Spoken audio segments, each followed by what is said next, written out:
Namaste everyone. Very welcome to this meeting.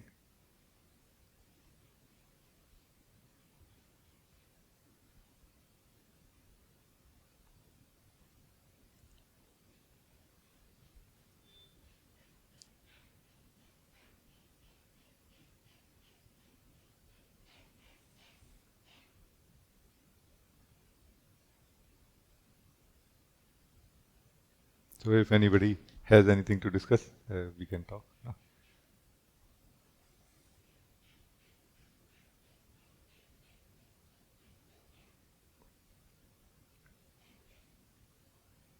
Since nobody is asking anything, I can just share a little bit.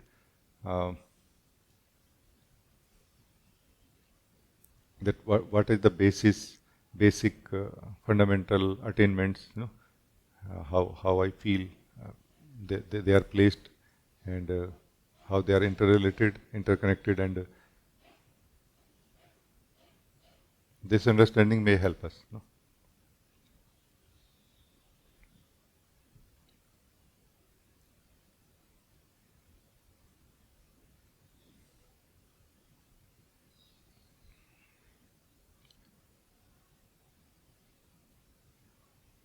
So first, attainment in the spiritual, on the spiritual path. In my understanding, first attainment is stable understanding. Because our understandings are like kind of scattered.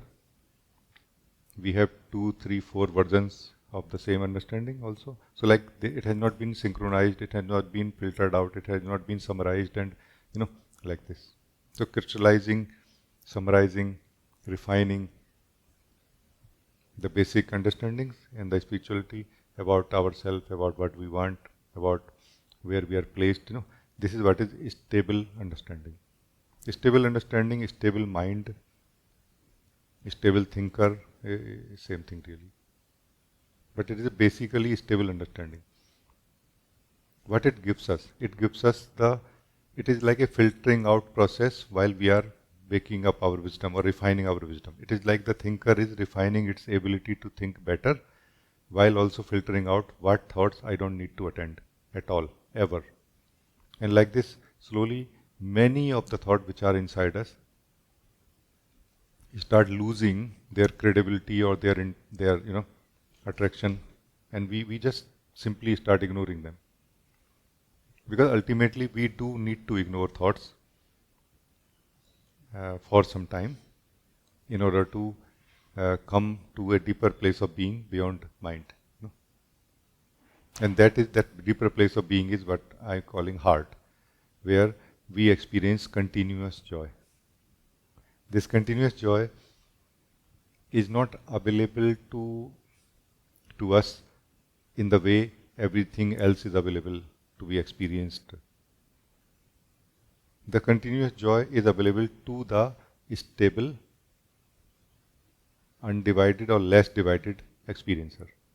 So the experiencer of happiness and unhappiness, when not divided into the experience of happiness and unhappiness, when remains same for happiness and for unhappiness both, its awareness wakes up in some way, that it is able to experience something behind it, behind the experiencer.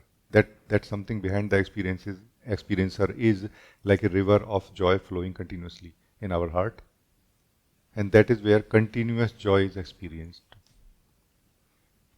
But to come to here, the stable understanding at the mind level is very essential, because mind doesn't let us come here. Let us come here means mind doesn't let us become a undivided experiencer. Because of attending the mind or thoughts or beliefs or understandings, continuously we are moving. Like this experience is nice, or let's run away from this experience, or let's run towards this experience. Either running away from some experience or running towards some experience. No? Ultimately it is the experience, not really the thought that we want. No? Thought is a medium. Thought is a power that we are using to get to an experience, isn't it? But that same thought is also our limitation now. No? So stable understanding helps us, like opens our mind in a way so that we can come to a more undivided state of experiencer, from where we start experiencing this continuous joy. Continuous joy is like this. We are the experiencer. In front of us are the experiences produced by our body, mind, life together. And behind us is this continuous joy of river of continuous joy, like this. So the more stable experiencer, the more undivided experiencer, the more available experiencer for the continuous joy, for the river of continuous joy. The more we are divided into unhappy, not nice, happy, nice, we are continuously busy, engaged, and not available to ourselves and not available to this continuous joy, this river of joy, which is just behind us in a way, behind the experiencer, in our heart. So this is the second attainment in this for me. The third attainment is self-knowing. Self-knowing is something magical, miracle, and it includes all the previous attainments, but it is much more than the previous attainments. Like when we experience, for example, stable understanding in the mind, we don't lose anything of the world, our possessions, our car, money, relation, or anything, practical life. No? So it remains. When we attain the continuous joy in our heart, we don't lose the stable understanding of the mind, or possessions and everything, car and money and everything also. It remains. In the similar way, when we experience or when we come to the self-knowing, we don't lose continuous joy in the heart, we don't lose stable understanding of the mind, and we don't lose any possessions also. So it's not subtraction and addition, it is simply addition only. So this series of additions is what is actual spiritual attainments. And the method or the kind of a map I feel I want to kind of draw for all of you too, so that you can understand that why stable understanding of the mind is so very important. Because in the absence of a stable understanding in the mind, we are too busy, like we are not efficient in evaluating our thoughts or working with our thought processes, and through that we are not efficient in evaluating life situations, and our responses to life are also not so accurate and long lasting. Continuously we are doing rework. Today we decide like this, tomorrow we decide like this, and like continuously our decisions are falling apart in a way, and we have to keep repairing them, our life continuously. Life is not sustainable. You see what I mean? Through stable understandings, our life start becoming more sustainable by itself in a way. Like everything supports everything else, rather than everything against everything else. In the personal state, mostly everything is against everything else. It looks like this. So that kind of stable ground of stable understandings helps us in continuously doing better in our practical life, while becoming more available to ourselves as a more united, undivided experiencer, so that we can experience every experience better, by the way. Like, I don't say that you will like the experience of unhappiness, but you will start disliking it less and less. And you will start becoming neutral about it, that let me really see what exactly unhappiness is, what exactly sadness is. You will not be happy, yay, sadness came, not like this. And also our overly attachment to happiness will also reduce now, as we will be more stable experiencer. That happiness, yeah, is nice, but we will not get into sort of a panic state, oh, let me hold on to it and not let go of it. And as soon as we are like this, happiness simply disappears this very moment.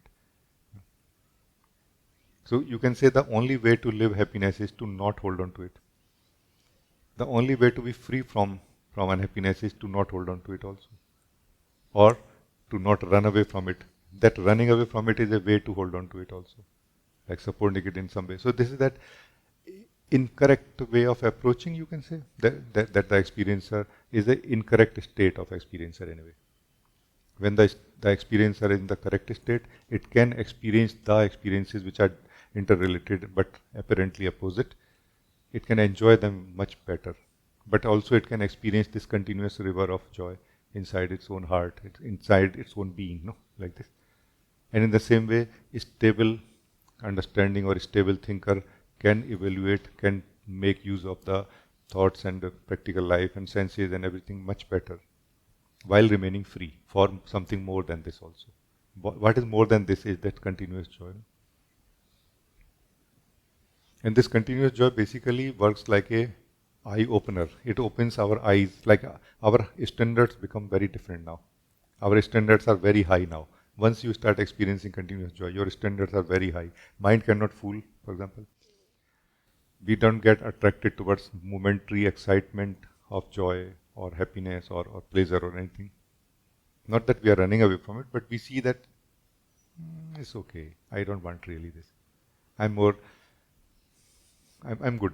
I'm good with my continuous joy. And it just does miracle actually. This touch of the continuous joy makes us free from almost everything. What we call imprisonment of ego is not really imprisonment of ego. It is imprisonment of mm, hope for joy. Hope for joy. We feel that one day I'm going to get joy through the method of mind dividedness or ego, no? But we don't get, no? We never get to that. And here you are already getting joy. Why you would give up continuous joy for a hope for joy? So we start becoming free from desires also. Because desires are nothing but a hope for joy in one sense, which is available all the time to the experiencer that we are. And that's where this last thing comes. There's a last thing also, which is deeper than desires. It is like desire but not desire. It is a desire but not of the person. It is a desire but not of a individual self. It is the desire of the source. It is the desire of the supreme soul. This is what I call longing. This longing is in our own heart, in our depth of our own being, beyond the joy. It is beyond the joy, or it is in the joy, you can say. As soon as we start coming to this joy, we start feeling this longing that, okay, there is something like you are joyful, excited, but little bit restless also, as if you want to go somewhere, as if something has to happen, as if something has to open up. Like you are a joyful bud. You are like a joyful bud, little restless also, that you have to open up a little bit and, like this. Your longing is the highest thing to be understood. No? Self-knowing, where is self-knowing in this? Actually, self-knowing begins the moment we start experiencing continuous joy.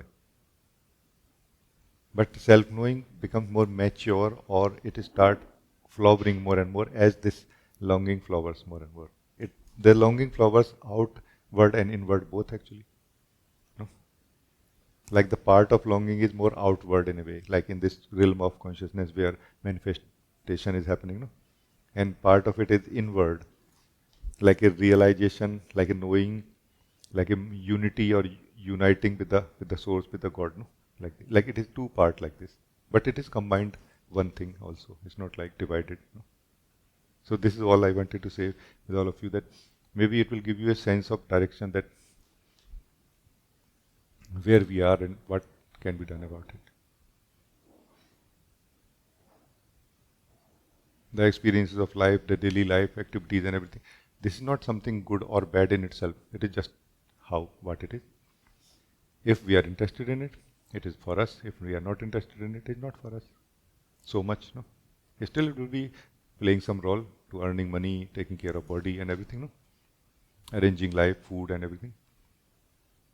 But mainly we are engaged with our daily life overly because we are not succeeding in it. We are not doing well here. That's the main reason, no? If we start doing well, we will very clearly see that I want more. This is not enough, no? You see what I mean? So anybody, if you want to talk to me, you can talk.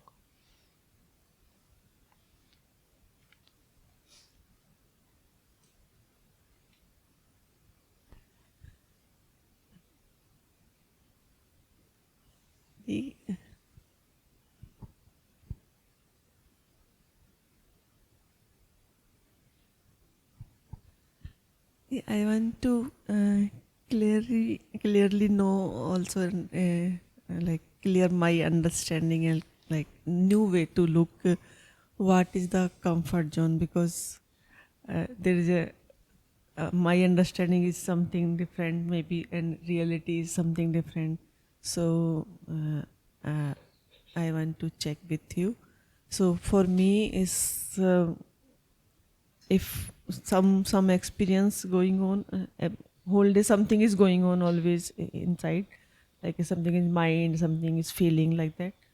So if I hold something and I stay there, so this is just comfort zone. No. And okay. Comfort zone is much less a actual thing than a need.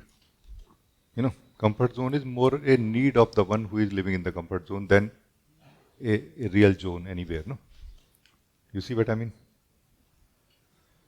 So, comfort zone basically is something very connected to ego.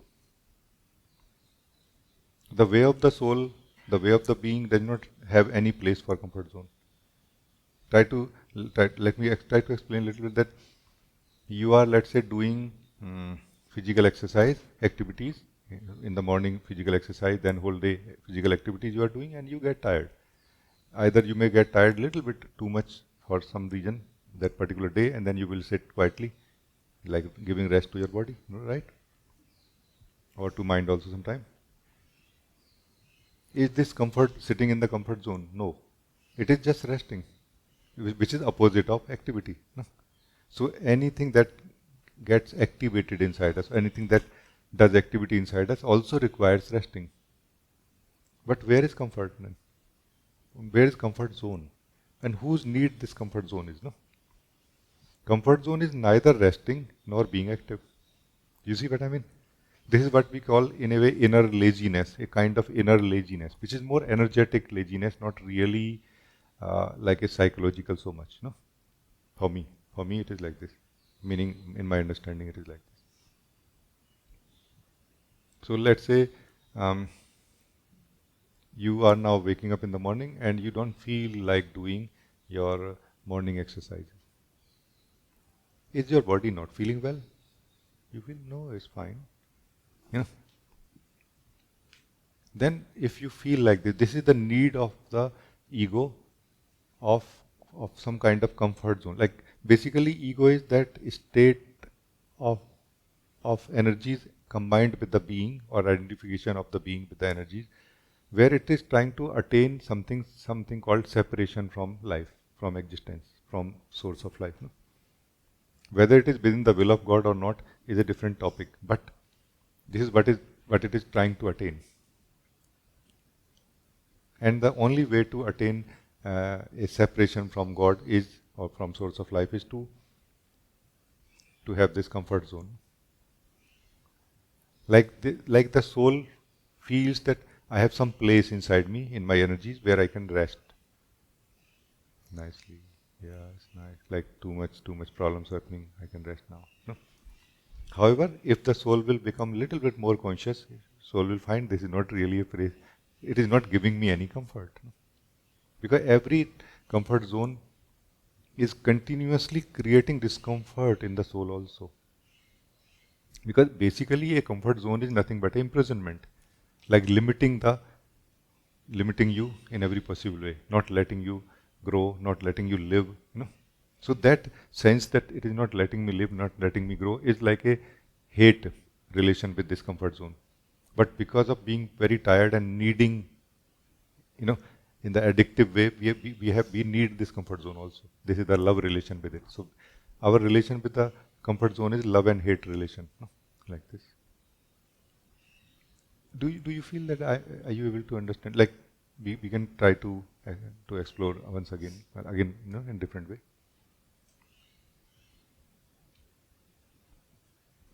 So the morning example you give that, so it means if my body is healthy and I decided previously I will do morning exercise, somehow my laziness come and like, oh, I'm not feeling. So first I check my body, no, I'm healthy. But this is my comfort zone. This is my ego is telling me to, I'm not feeling. It is like this. Yes. Yeah? So in this two parts are there. Everybody in the morning feels lazy in terms of energy. There is no one who does not feel, generally speaking.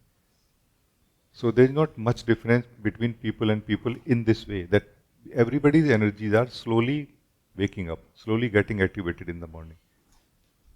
But the value for doing the exercise in everyone is different. in the morning. Based on the value for doing the exercise in the morning is what will be decided that whether somebody is living in this comfort zone or not. When you have absolute value for doing exercise in the morning, even if your body is super lazy, like let's say you did too much exercise or you were traveling or something the other day before it, you will still feel I have to do it. So it is not really some ego somewhere which is stopping you. It is you being the ego stopping you, not letting you see the. So what is the solution for this situation? No, for this state. That solution is what I say, these threefold: stable understanding. Like if you are stably understanding the importance, the value of doing exercise today, that understanding lives in you. It is sustainable. Stable understanding is a sustainable understanding. It lives in you. Not that in the night when we put on, put a alarm for tomorrow, that time only it lives, and in the morning it disappears. No, not like this. This is not a stable understanding for me. So the understanding lives in you. And the joy, continuous joy, saves you from identification with the ego. Because it is not really you saying it, it is just your energies are saying it that I'm lazy. And you are able to see this somehow that, oh, it's not me really. You are able to feel the joy, the freshness after the exercise. Like you are able to somehow foresee that what will happen when I will do the exercise, even if I'm feeling like you will start and you will finish it. No? You see what I'm saying?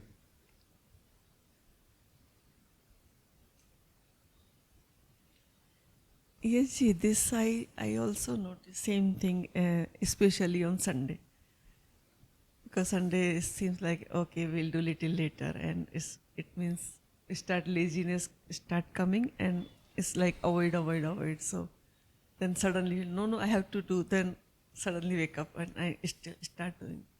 So that. Yes, yes. It is, see, but the basic is always same, I feel.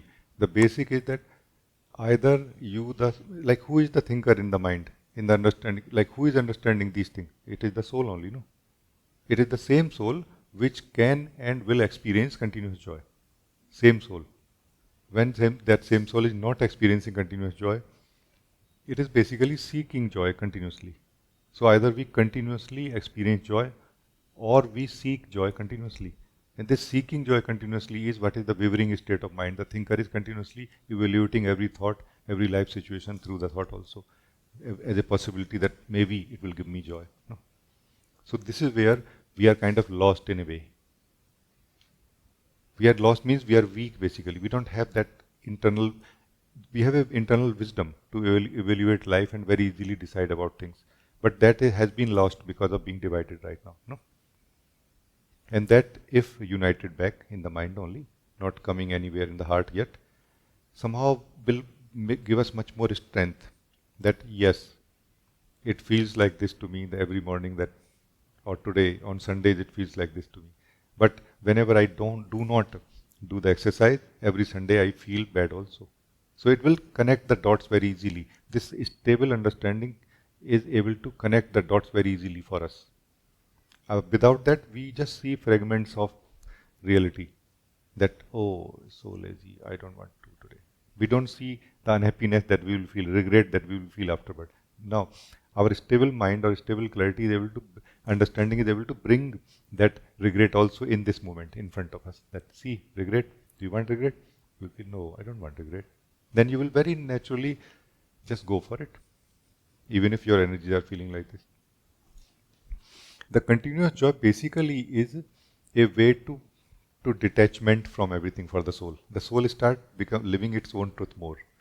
And the more the soul is living its truth, the more soul is able to see that it is my energies feeling lazy, not myself feeling lazy. No, you see the difference? And then soul feels like, yeah, what is the big deal? My energies are going to feel lazy. My body is feeling lazy. It's fine. No? But do I want to do it or not? Now you will feel simply, yes, I want to do it. You will do it. Don't want to do, you will not do it. No. Because of the attachment or identification with the energies, we feel when my energies are feeling lazy, I am feeling lazy. No. This also is broken when you start living continuous joy and start living the truth of yourself up to some degree. Continuous joy is where we start living the truth of ourselves, not recognizing or knowing well, but do you see what I'm saying? Yes, Ji. But there is a one more I want to check, like why we feel then when we feel like a lazy, that time also we feel like very like comfortably like sitting in laziness also. Are you saying we Uh, feel comfortable in sitting in laziness? yeah, And why we yeah. feel like this? Because it is a not really real joy, but still in laziness Why we feel also. like this? I cannot answer why we feel like this. It is like we have been living in this state for a long time, and we don't have any other option found yet. As soon as we find another option, we will not like it. So those who have started tasting their being, they don't experience like this. They don't sit comfortably in this. They see it as a poison, more as a vicious, something like a vicious circle. They see it like an addiction. You know, somebody who becomes conscious that addiction of, let's say, coffee, chai, or anything, always addiction, not like having one or two or three coffee or chai, not like this, but addiction, like continuously having. So they see that it is not the chai or coffee, it is the addiction which is bad. You see? So in the similar way, when you will be able to taste your being and will wake up to it, you will see that it's no problem that whether I'm feeling lazy or not. But attachment to it is not nice. Like it is like a slavery. You are able to notice this. Soul is not able to accept slavery to anything. The more it wakes up, the more it recognizes, I don't want this. So, or are we talking same thing or different? I think it is clear now. Is long-lived habit, so that's why it It is is long-lived like habit this. and there is no other option. Like we have not discovered any other option. Satsang, Dhyan and Satsang basically is to discover that option, to taste that option. No? But now, if you are in Satsang and sitting in that comfort zone, you will not be able to experience, explore, and get to that other option also. No? So this much everybody has to do in Satsang, that you leave your comfort zone right now. You know, even if something has to be done about it a little bit strongly. No? And this comfort zone will manifest itself in the form of sleep, for example, in the form of restlessness in the energy, like this. Like we were told, like long time back, I used to attend meditation camps, and where the teacher is saying, the facilitator is saying that you just sit quietly, and your body will start giving, itching is happening, coughing is happening, this and that. You just ignore, and it can be ignored. He said like that. You see what I mean? Because yes, it happens like this. So that same comfort zone or our addiction to it basically is going to give us this kind of things. Do this, do that, do that, do that. And you have to just ignore it. In satsang, then you can discover the new way of being, purity of being. Because once that is tasted, our standards change totally altogether. No? This is the thing.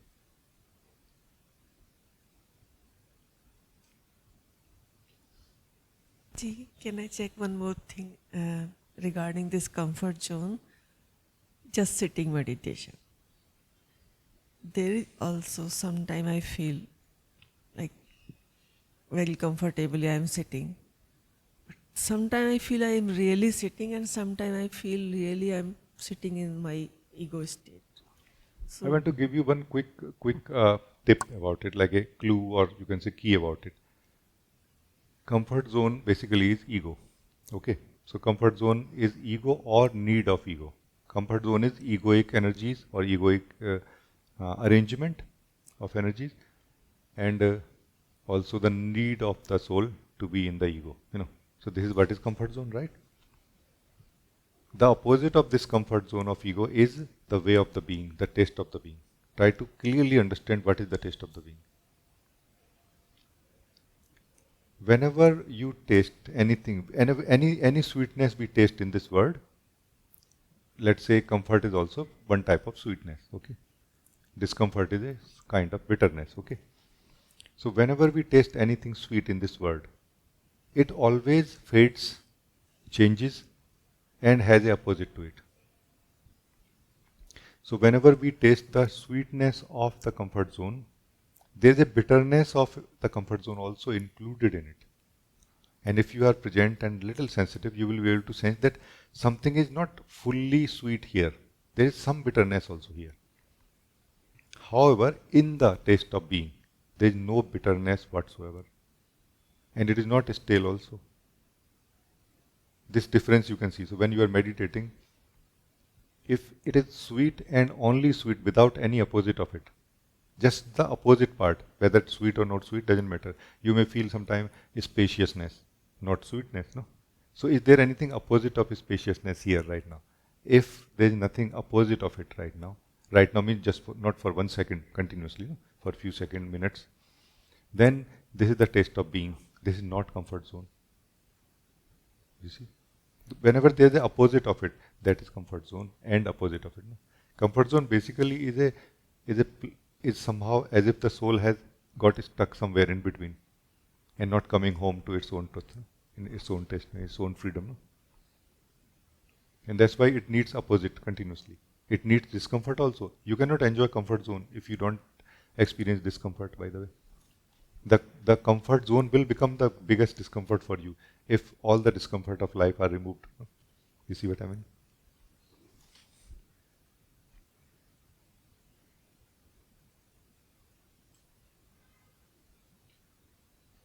It is noticed like there is some doubt always when we like I am in So comfort doubt is zone. also a very good sign of it. In the being, in the tasting of our own being, in the tasting of our sweetness or spaciousness of being, there is no doubt. It just doesn't happen. In the sense that as if doubt must be happening somewhere in your mind, but you are not there anymore. You are not attending it. When you are not attending the doubt, is there a doubt in you? How would you know? You see what I'm saying? So whenever we have doubt, basically it is doubt is in the mind and we are in the mind also. When you are tasting your being, you are not in the mind, you are in the being. No? In the being, there is no mind, mind's way of evaluating things. It's a soul's way of evaluating things. It is the soul evaluates. The whole of the soul in one go evaluates the whole of the thing which it wants to evaluate. You see? And like this, it knows. Yeah, nice. Oh no, not nice. In instant of a second, in the instant of time, it realizes anything. It doesn't go through a process of thinking, steps of evaluation, no? Which is the way of the mind. So in the way of the being, it is all clear always. Whenever there is a doubt, it means it is not the place of being. Remain alert, slip out of it into the truth of who you are during meditation. Yeah? Yes, see, I am feeling now the same.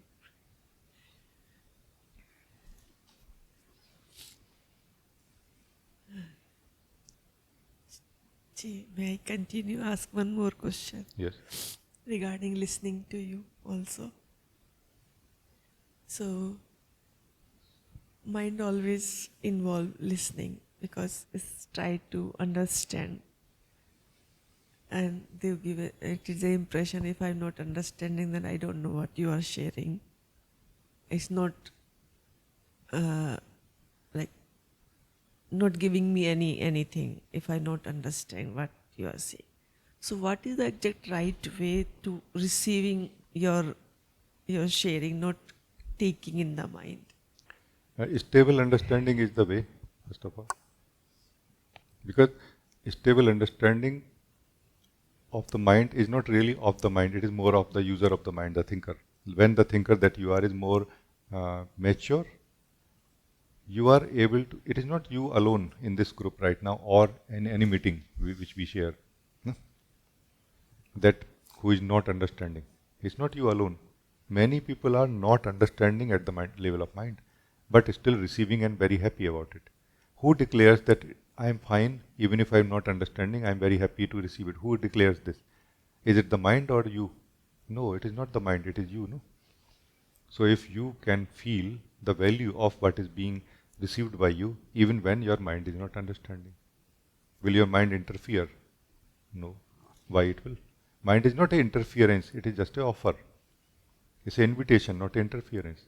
Mind is invites us, but whether we accept the invitation or not, it is up to us. No?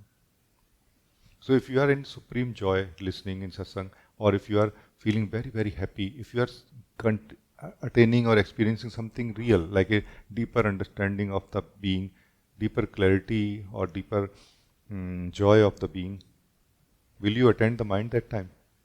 You will not, no? So if you have doubt that whether to attend the mind or not, basically you are in the mind that time. That time, clarity or stable understanding will help you, not forcing yourself, no? If you force yourself, you will force yourself within the mind only, no? There is no way to get out of mind through force. There is no way to get out of mind through force. But only through understanding we can get out of mind. When you see that there is nothing in mind for me right now which can give me something so valuable as I am getting right now by listening, just being and enjoying here, no? Then you will not be in the mind. Doesn't matter how complex, complicated or difficult process mind, mind is, thought processes are, no? Isn't it? So it is not mind declaring, you are declaring, no? Whether you understand something or not. Do you understand rain? No, you don't actually. You are saying yes, but no. You don't understand rain. You enjoy rain, no? But do you stop enjoying rain when you don't understand it?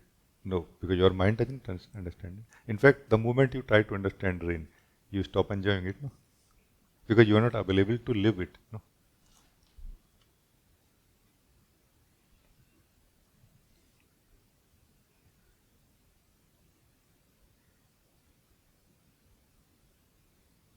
So, in the ultimate sense, listening in satsang is like enjoying the rain of grace, rain of truth, maybe. Only when we are not enjoying it that we think about it. That shall I think or shall I live? No, this is thinking. This is called thinking, that shall I think or shall I live? Those who live, they don't think. Those who think, they don't live. No. You see what I am saying? Here, no, here. No. Thinking is not really actual living. It is trying to arrange something to be lived. No. So how much we should think? Think a little bit. Think a little bit in the mind. Okay. Now in satsang you are not able to understand what is being shared. Try to understand better if you want to. If you don't want to understand, then don't try to understand. Only listen and live. No. Isn't not like this? So what is the confusion here? I'm just trying to understand, because in my understanding I have explained everything well, but maybe not. Maybe it did not come in the concept so well. Please say again so that. Gee, this rain example is helping me to understand in this context also. Okay, listening to you is similar to enjoying the rain. If I try to understand the rain, then I not enjoying the rain. So same way, I don't need to use my mind to listening to you. Just listen. If I really feel inside like, okay, I need to understand what this means, then I can use this, use my mind that time only. Not constant, just try to understand. So when I try to understand, then I behind also, like you reach, like you go forward, I just lagging behind also. So this is Yeah, it is fine. See, mind itself is not a problem. The speed of the mind is the challenge, because the speed of mind is very slow. We may think that my mind is very fast, and even the most intelligent mind is very slow for understanding the truth. No? So the speed of the mind is the problem. It takes long time in processing, because it has to evaluate the facts. It has to consider the past. It has to include the future. And all of that context is too big for the mind to process in relation to the truth. That's why it takes time.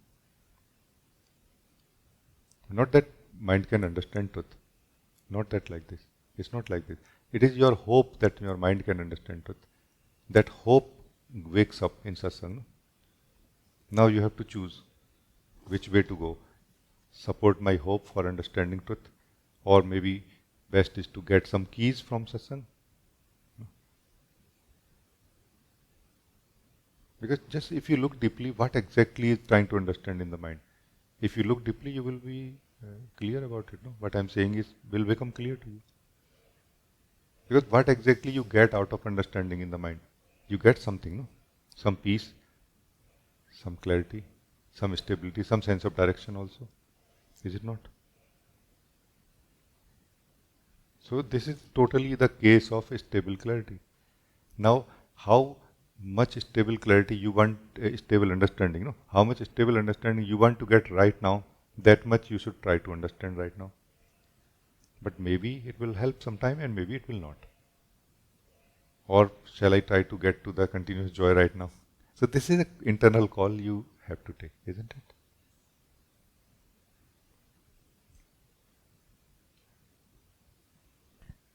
Yes, Ji, it is now clear to me, like I don't need to understand. I need to just live the truth of this satsang. This is the right time. I feel it's not about need to understand, it's about want to understand or Not, not. So what do you want to do right now? Want to understand truth or want to live truth, for example? And let's say somebody has no way to live the truth without understanding, then you will not have no way to not think about it or trying to understand. So please continue. That's totally fine. That's why I do conversations, so that you can understand. So this is totally fine for me. But if it is not fine for you, it is an individual call. No? It's not about need to understand. It's about want to understand or not. It's a call to evaluate internally, what do I want to do right now. No, it's like this. If you don't want to understand, don't understand. If you want to understand, understand. No? Is it not like that? and this is clear more. Ultimately, all of it is not really many things. It's just one single thing. Because you are one single being. The same one who is experiencing and can experience the continuous joy can understand also, no? As much as necessary. So I don't think that you are talking about understanding in the mind. You are talking about getting out of mind. That I get caught up in the mind during satsang. How to get out of it? No. Probably you are asking about that. Understanding in the mind about satsang, anything that is being shared is totally fine. No? But we get caught up. Like now, what is being shared, you start missing that now because you are still thinking about what was shared before. No, that's what is getting caught up in the mind, which means that mind's speed of evaluating is slower than, no? Either speed up or give up the mind for now. You see, this kind of choices are made internally by everybody. It's not just you. No? So good, thank you. Thank you so much, Ji. It is so many things clear now. Thank you so much. Anna, you want to say something? Namaste, Rajee. Namaste. I wanted to ask two things. One is something to do with what you told me last week, that nothing is mine, nothing, like I have to deal with what is mine and like my and mind. No? So I was observing this this week, and I can see that nothing is mine, but everything is me.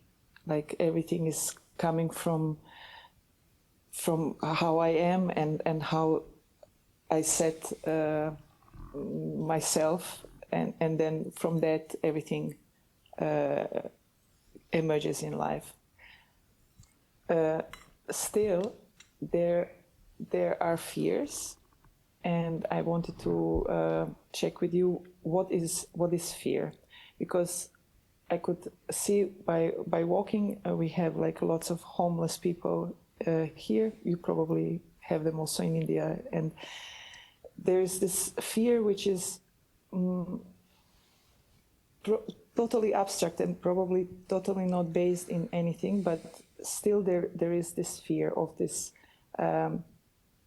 of not ending up like that, like on the street, but of this deep, going into this like deep unconsciousness, or into this deep sleep, again ever to repeat that. And I wanted to check with you, what is that, and what is fear? It's just a trick of mind, or because it's quite real when I feel it, and I don't want to run away from it, but still it's unclear what that is. So let us see. First of all, let us see what is fear. In general, fear is always some kind of response coming from our system. No? It's like an indication. It's like a message coming from the system. Like, for example, body produces fear also.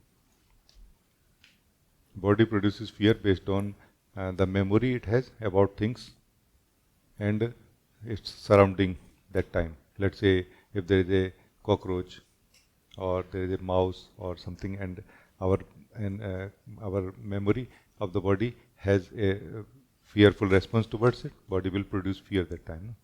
Which simply means it is saying that based on my memory, you should be afraid right now. No? It is not really forcing you to feel the fear. It is just producing something in the system. No? In the same way, mind does. Like, let's say you go somewhere and like there are places, in my family also we got to know about it, that there are places in India also where you go and there are too many snakes. Like too many in the sense that they just enter in your house also. Like you are in the forest and living in the government quarters and things like this. Like you go to washroom and you meet the snake there and you have to just kind of shout at them or something and like this. Then your mind will continuously live in that kind of alertness, and that may be translated by you as fear maybe, but maybe not. This is not fear, no? So ultimately, fear simply means it's a message coming from our system. It is neither negative nor positive. But somehow, as if we internally are so tired of attending life and its message, our messages of our system, that we feel everything looks like a burden, overburden. Oh my God, I have to attend this also now. And that makes the fear bitter. If you are living in the joy, in the continuous joy of your being and in the strength of your being, you will see it as a message. Our joy of our continuous joy of our own being is also awareness, our ability to understand things as they are. And we will be able to see that this is a message. Let me evaluate if necessary. Like you will visualize internally that, like evaluate internally through imagining that if such a thing happens, how I will be. Like as if a block of yourself, part of your energy and your mind is not prepared for something or clear for something. And it is wanting you to be clear about it, no? And you can be clear about it, no? That you can revisit it, that okay, peacefully, from the calmness, from the composure of your being, that okay, let me live. If this happens to me, what will happen? You will feel internally clearly, you will feel, let's say, rest of your system is not ready for it. Then it will be a clear no for you that I have to take care, I have to do something to not get into this kind of trap of homelessness. No? Or you feel, no, I have much bigger things to attend and I'm much more joyful than I need to attend anything like this. Then you will be all right. No? So neither we need to run away from fear, nor we need to get trapped into the fear through psychological resistance for it and fear for it. Like one very basic thing I want to tell you, that it is all right to have fear because it is something produced, a message produced, effect produced by system. No? But it is not okay to have fear of fear. We are not troubled by fear ever. We are troubled by the fear of fear. No? Like we don't want to have fear. Why you don't want to have fear? Because we are living in some kind of imaginary, so-called sweet state of being. Whether a person or a spiritual person, being, we all are like this, mostly, until we live the truth of who we are. So we are still living in some kind of fragility, even if it looks very robust. No, it is not anti-fragility of the being yet. No, this is the point. Anti-fragility of the being does not want to settle with anything fake like a fake stability. It wants to only settle with the real stability. Real stability is what is the anti-fragility of the soul. It wants to attend everything appropriately as a human, as an individual soul also, individual self also. But it doesn't want to have fear of things, keep things away or closed, like not seeing, not hiding. Like there is no need. The soul does not try to hide things. It just faces them as they are. No?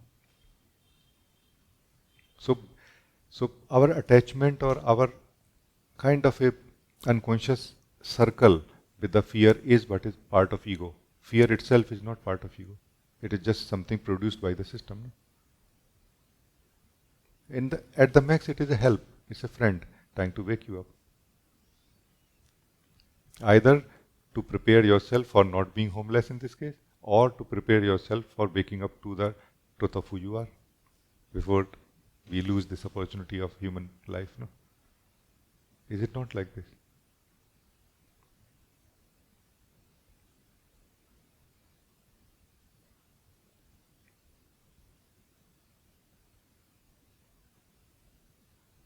See, this is my job, to tell you in every possible way to come to the truth of who you are, because that's the only one way to be secured forever and safe and blissful. No?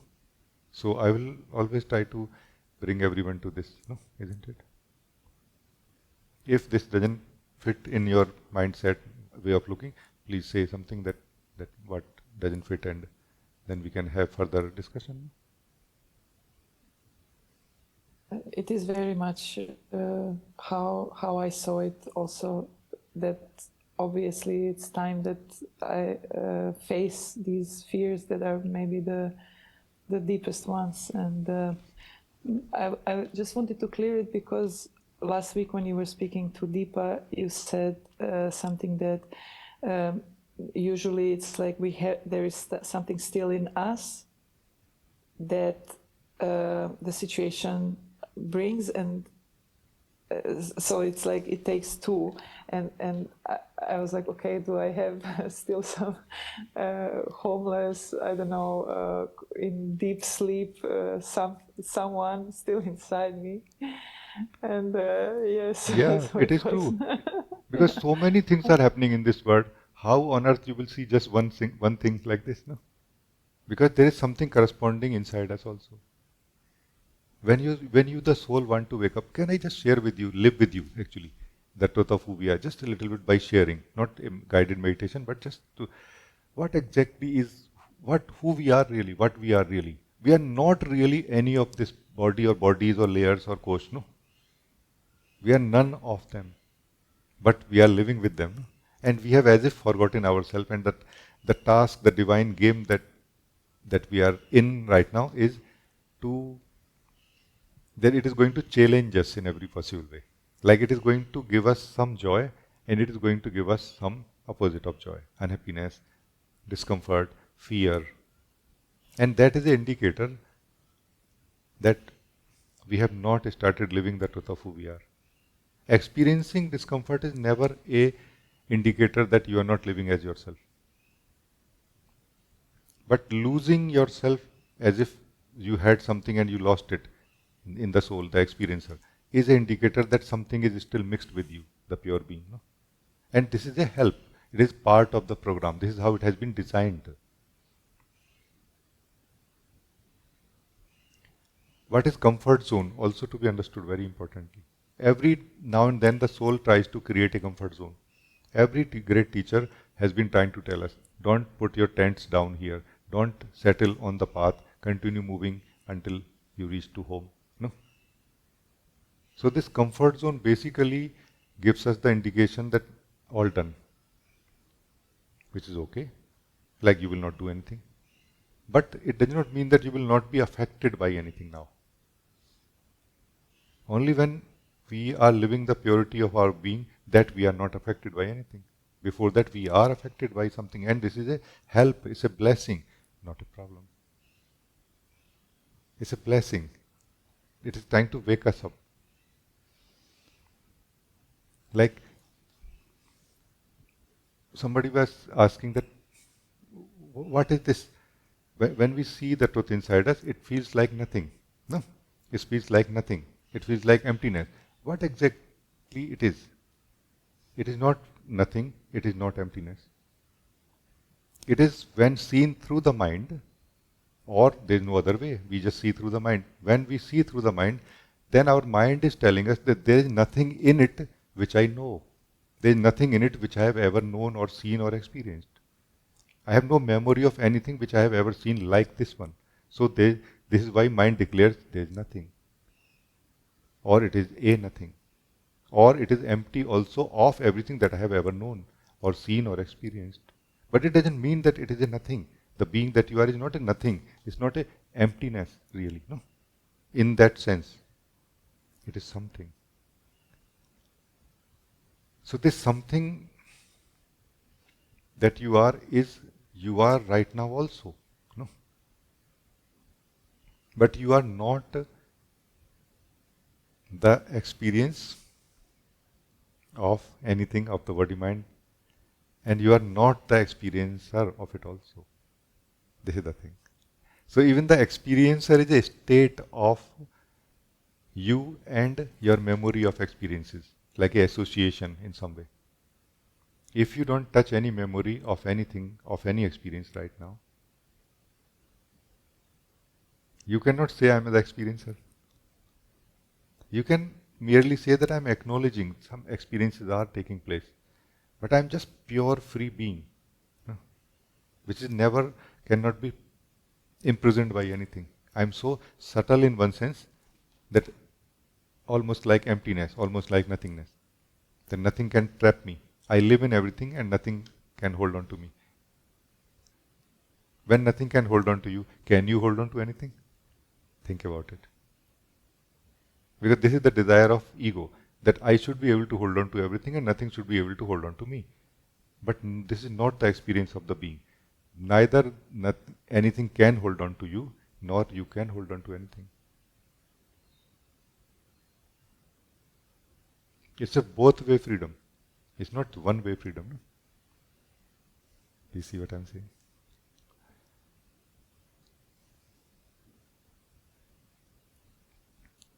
You're not going to become nothingness or emptiness tomorrow. You're just going to discover it. And the fear and any other experience of negative nature is trying to wake you up, to help you discover that. No?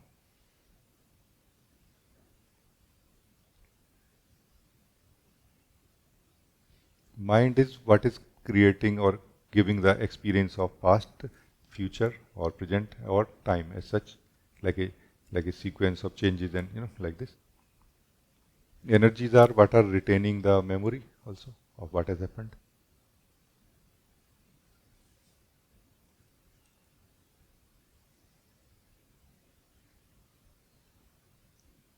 But they are just memory and a process. Mind is a process. Energy has memory. No? But you are not any of it. No. So you need to live the truth of who you are. This is the way.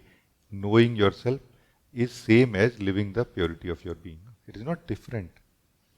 But I am talking about living the purity of being beyond continuous joy, not in the mind. Before continuous joy. Before continuous joy, we are just living in the mind only. We are not living the purity of being. After continuous joy. No? After continuous joy. Like you are experiencing continuous joy, a certain sweetness lives in you underground, all the experiences all the time, and then you are living the truth of yourself, purity of your being, or knowing is same thing here. No? This is the thing. But do you feel, were you able to live a little bit? Yes, very much. And this is bringing me to my second question, or it was more like I wanted to clear some terms with you. During the meditation, I started asking, what is the difference between some terms? Maybe it is all the same, but maybe you can help me clear it. Between I am and Sadguru, you also very often say, like, thanks to my guru, uh, pure bliss, uh, and grace in the end. Like, what are those? Is it also still subtle?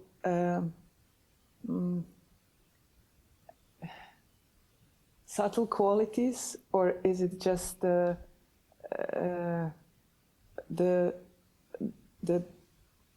depth of the absolute, or of how much we live our truth, or yeah. Thanks. So this, let us begin with I am. I am is in a way the primal thought, like the first thought that happens in the um, individual consciousness, you can say like this. So every individual form comes with a individual consciousness which takes care of the body, mind, life, activities, doings, and everything. And in this individual consciousness, the first thought that happens is I am. No? It is not directly really connected to rest of the other thoughts and feelings and life activities happening in this particular individual.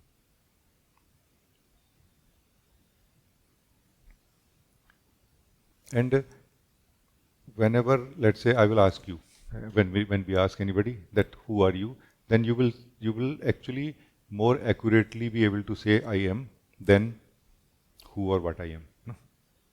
Generally, in the beginning. The main reason is that the one who is living, the soul, has not really looked in this direction on this subject yet. When it says that I only know that I am. No? When this soul says I am this and that, then it is kind of living in that dream of mind, and we are not talking about that right now in this context. No? We are not talking about the ego state right now. No? We are talking about only the state, like the beginning of this conversation is the state of the soul. The state of the soul is I am. Now this I am feels, this soul that you are, you say, feels that I have layers, like 4 layers or some layers, let's say. Now, I don't know which layers, what type of layer, but there are some layers, like as if there's a cloth I'm wearing. This body mind is like a cloth that I'm wearing. No? It feels like this. And there are times when there's a need, like as if you, the I am, is going through some kind of confusion or dark time, or some kind of need for clarity and light, and somehow light comes, like a light rains on you in some way.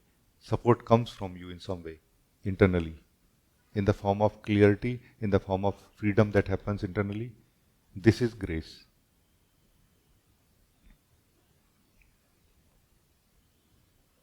Now this you, I am, when live more deeply your nature,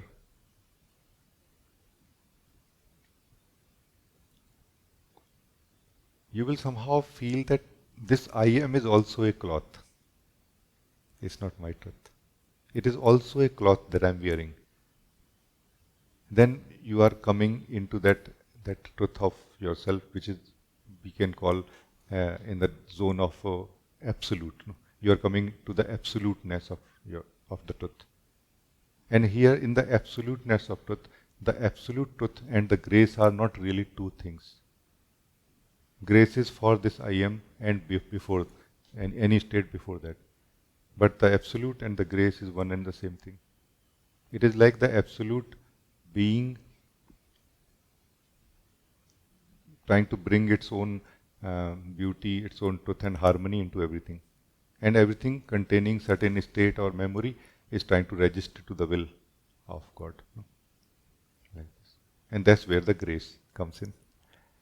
So grace always comes in the context of ego, in the context of resistance to the will of God. No? Grace helps us in remaining in alignment with the will of God or with the flow of existence flow of absolute, and not get caught up in the egoic tendencies and circles, no? And it saves us from suffering basically.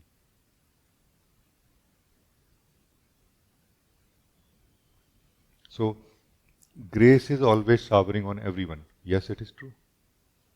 Showering means it is available to everyone. But are we available to it? So the more we are available to grace, the more we can say grace is available to us. Otherwise, it is available to everyone equally. No? How we will be available to grace? This how is what I share, is stable understanding, coming in the heart, no? To experience continuous joy. Because in this flow of absolute, suffering is not there. Joy is there of different purities, you can say. Different purity of joy. Different taste of the purity of the same thing. No? Like this. Like this. So nobody suffers in the truth in this way. In this picture, nobody is suffering. We are just living less pure joy or taste of truth or absolute or more. Only this much. Based on how much we are satisfied with. Like you are satisfied with very pure taste of absolute. Somebody may be not. Somebody is settled with a little less. But nobody is actually suffering in this, no?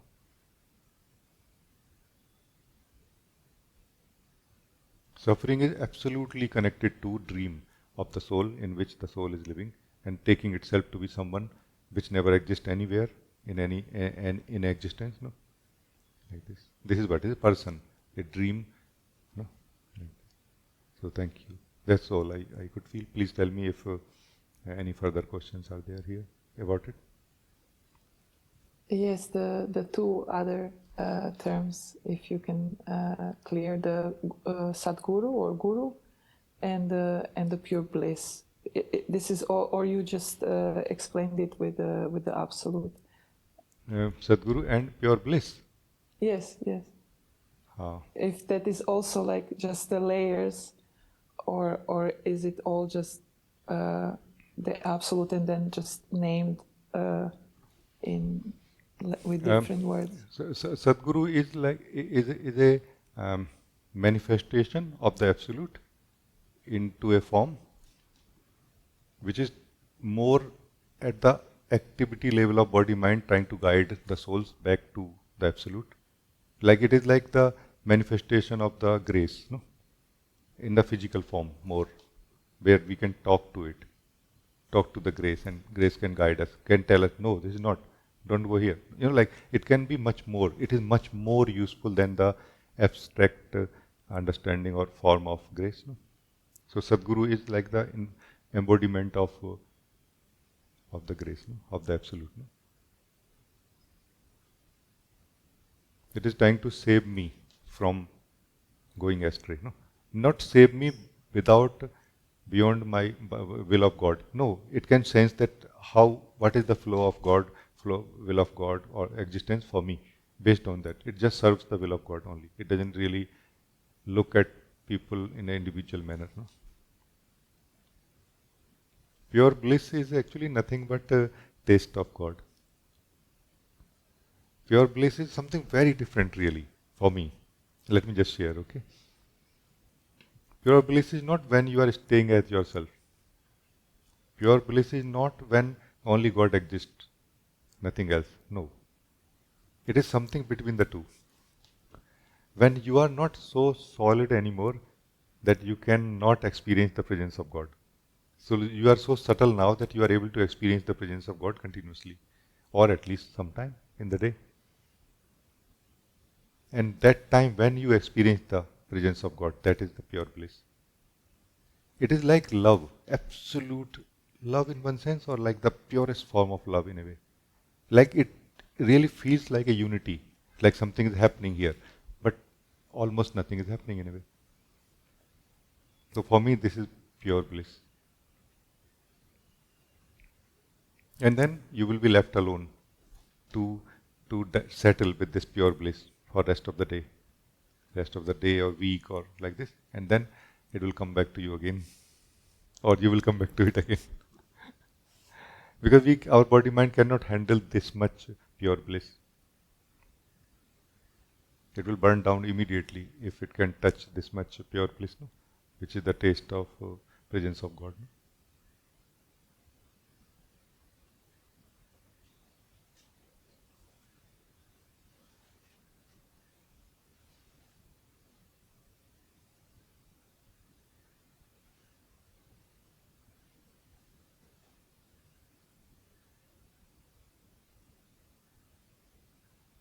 So thank you. I think it's very, very good. Thank you.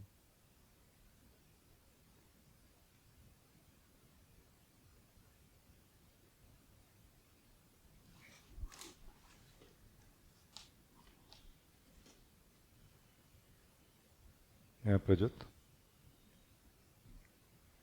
Namaste. Jay, I wanted to check about the self-inquiry.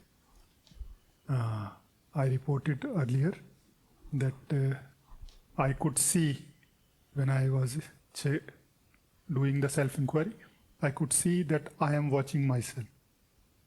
But then after when you told that this is a step further, so then I stopped doing this to checking. But today when I was doing this, then I found that still a search is going on. Like some kind of seeing that, like, and then the feeling or a thought came that you need to check that you are not the body, you are not the mind. And then I found this is also a feeling or a thought in front of me. So I wanted to get a process so that I can go past, not to block myself here in this. So try to understand self-inquiry. It does not really happen in the heart where joy is continuously flowing. No. In the heart, self-wonder happens. Self-wonder, not self-inquiry. No. Inquiry implies there are two, or there is something distorted. No. Or inquiry is for that state of soul where there is something distorted. In the heart, nothing is distorted. It is all united or uniting continuously more into its own purity. No? What is uniting with what is the same thing, by the way. It's not like soul is really fundamentally separate from God, no, Supreme Soul. No? It's not like that. Not in nature, not in the essence of it. But when it has got distorted, like when the soul has got into a distorted state, no? That's where self-inquiry helps. No? So self-inquiry is in the context of mind only. Not the maybe shallow mind or practical mind or something, but more a deeper mind, a stable mind, or a spiritual mind, you can say, no? Where the need is there to know ourselves. No? So in this state of mind, there will always be things going on. So state of mind basically is not really about thoughts which are going on inside us. It is about you attending them. This is what is mind state of the soul. So mind is a state of the soul, not a state of thoughts. Okay. Mind is a state of soul, not a state of thoughts. So your state of attending the thoughts continuously is called mind state. And for getting out of that mind state is self-inquiry. No? So the default state of the mind is where we are continuously attending thoughts and feelings, continuously attending thoughts from one to another. There we are given a method or a message that attend yourself, inquire into yourself. What will be inquiring into yourself in this time? It will be a thought process only, no? Like you are thinking about who I am. And this thinking about who I am begins with a very basic outer level, and then it will go deeper and subtler, no? Like what is happening in your case. That you are able to see somehow that I am thinking about myself like in front of myself, like as if there is something in front of myself, I have to think about it. No, I am this one who is thinking, isn't it? And that's like a success, like you are succeeding in the self-inquiry now. So self-inquiry is able to kind of turn your attention towards the user of the mind who is caught up in the mind.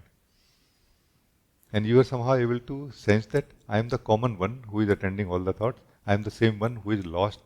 I am the same one who is not lost also. And this is how the self-inquiry starts succeeding now. Self-knowledge does not happen through self-inquiry.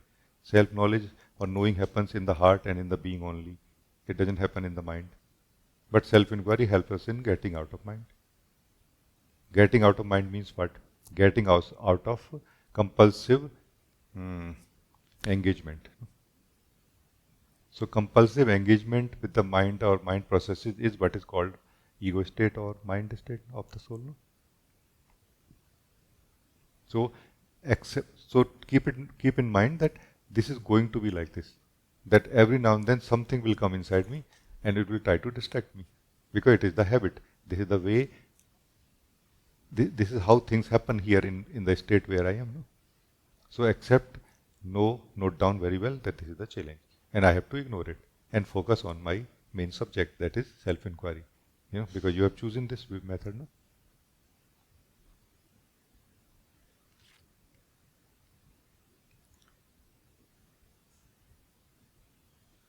So, a thought can be about anything, but generally a thought cannot be about who I am. Like it cannot be about who I am purely. It will be about who I am and this and that, this and that, this and that, this and that. So cut off the this and that part and keep the pure thought of who I am. You have already transcended a lot of compulsiveness of attending thoughts. But it's so important. Yeah, remember, you are doing self-inquiry right now. So this part of remembering that I am doing self-inquiry is the only part that is difficult. Like keeping the value for self-inquiry alive, that's the only part. We lose value for self-inquiry even when we are doing self-inquiry because of attending the thoughts or they being attractive or very apparently important for us that time. No? They are not important in themselves. They are important because of our unconsciousness inside us. No? Our unconsciousness is saying this is very important. If your consciousness is saying it is important, it is totally fine. No? But how many such thoughts come? This is a surprising thing I noticed. Life is so intelligent, really. Who is living, who is manifested here, is pure intelligence. When somebody is doing self-inquiry, even the life is arranged in such a way that you don't get distraction so much from outside. Like as if something takes care of our practical life for 5 minutes, 10 minutes, like suspends all the distractions. They don't reach to us. It is just our internal thought mostly. Sometimes it is possible that something really need to be attended by you that time, and that's why a thought comes. No? But mostly it is our compulsiveness, unconsciousness. So don't be blindly doing self-inquiry. Nobody can blindly do it so easily or can succeed so easily. No, consciously do it. Like this thought which I am attending, do I really need to attend? Or I need to attend the thought who I am? So now the thought who I am can work like a sword, can cut all the other thoughts or our attachment to them, engagement with them. No? This is going to make you more self-conscious but in the mind only. But now not so engaged. No? The more self-conscious you are in the mind, the less you will be engaged with the thoughts continuously. And the less you will, there is a threshold here. When you will not be engaged with the thoughts up to that threshold, you will just feel useless. Why I am hanging out here? You will just slip somehow, as if you will slip into the heart. I am not doing anything anyway here. Oh yeah, you are right. Okay. You will just breathe a little bit deeply. You will just feel your existence a little bit. And that's the heart. You have reached to the heart in just for one moment even, or for a moment only, but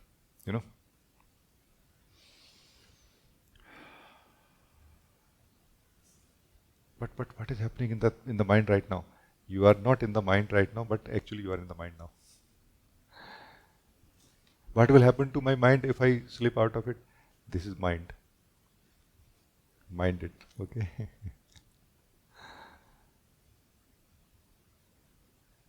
So to get out of mind, we need a decision, not really so much techniques. Self-inquiry only highlights our decision and empowers it in every possible way.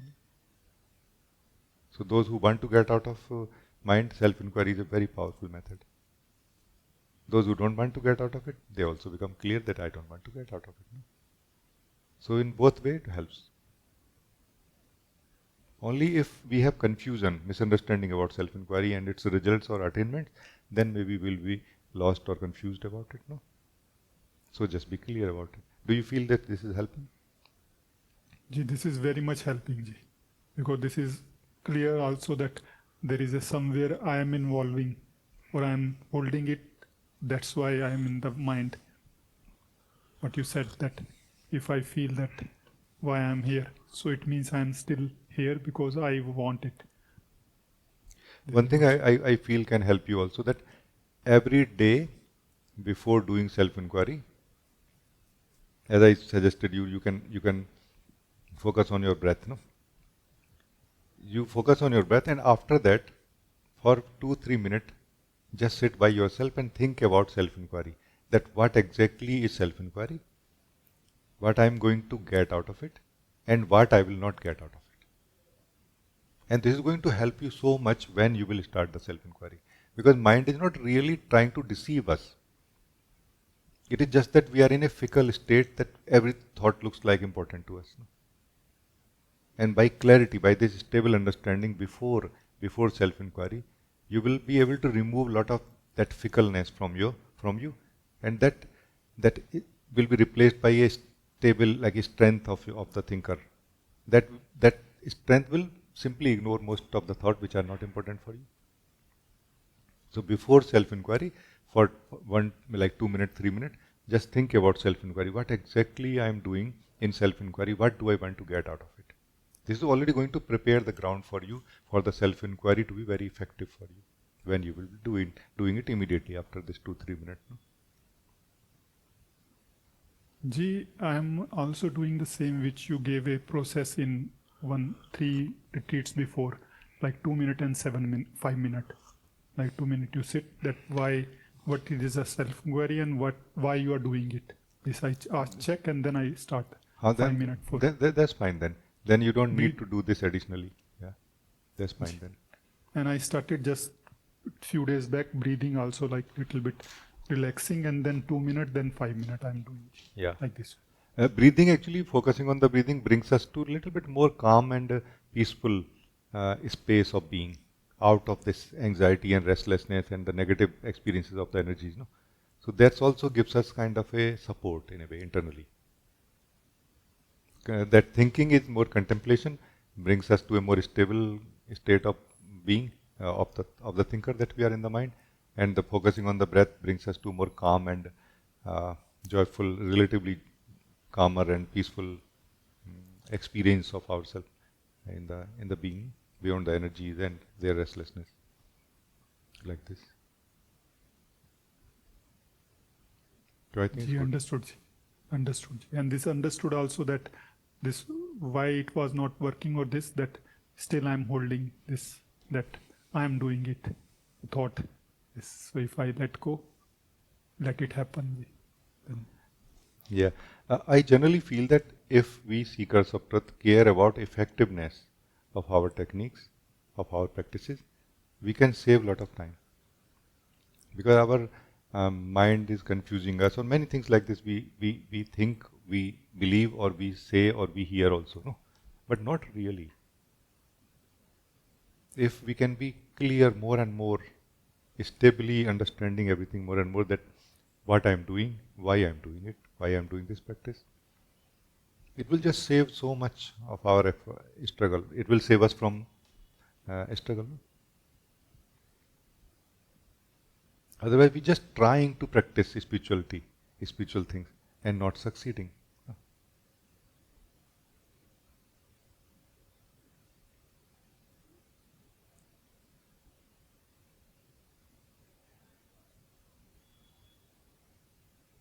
So I think it's good. Thank you. Thank you so much. Thank you. Good, good.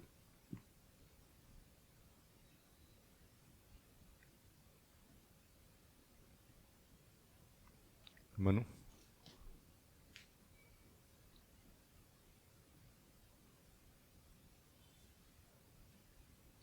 Ji, we have a question from a friend. She asked some meeting before also, and she writes, Namaste Ji, I am feeling very happy and satisfied after listening to you regarding my question in previous Satsang recording, which was regarding not finding joy in socialization. But I am feeling fear and sadness of left alone now. Please share something to overcome it. Thank you. The fear of fear or and sadness of being left alone is natural. It is not something non-spiritual or egoic. You know, please understand. It is something natural. It is something existential. The existence is not really many things. It is one being. It has divided itself into many of us, me, you, and everybody. And its very design, its very purpose of creating it this way is to experience itself through meeting, no? Through meeting with others, no? So meeting with others is not something bad or non-spiritual, really, no? But remaining in the egoic state sometime at some point becomes burden for the soul. That soul want to meet the other in a more purer way, and for that it want to meet itself in its purity first, no? So this fear and sadness of being left alone is natural, but maybe it is not pure. It is maybe still connected to ego, like a like a withdrawal symptom in the beginning. To understand this, maybe we can understand loneliness is where we want to be with somebody all the time, and now there is nobody right now. Then we feel lonely, no? Aloneness is where we enjoy being ourselves with ourselves. We are not running away from meeting other people. We are just choosing to not meet anybody for some time. This is aloneness, no? And the combination of these two is what is a wonderful life, I feel. And if we can start enjoying aloneness in the sense of ourself without meeting people or waiting for anybody or feeling lonely, then we start enjoying meeting people also, but not overly, not like a somehow as if internally, emotionally, we are creating relations with everything that we are meeting in life. And that trend in a way changes internally as soon as we start enjoying ourselves when we come home. Because for enjoying ourselves, we need to be empty from everything that we have experienced, or we need to withdraw ourselves from all those meetings that we had with people. No? We need to empty ourselves from the flavor of that, and this somehow becomes a different way of living, which is the way of the being. That being totally meeting with people as we meet, and then totally or more or less being free from it when we come home into the aloneness of our own being, and we are just resting, enjoying ourselves. So we are talking about a model of living. It's a way of living. And when switching from one way to another, kind of this transition happens, like a withdrawal symptom, that feeling lonely. But that's not going to be forever, no? It's just an old way of ego giving some taste, no?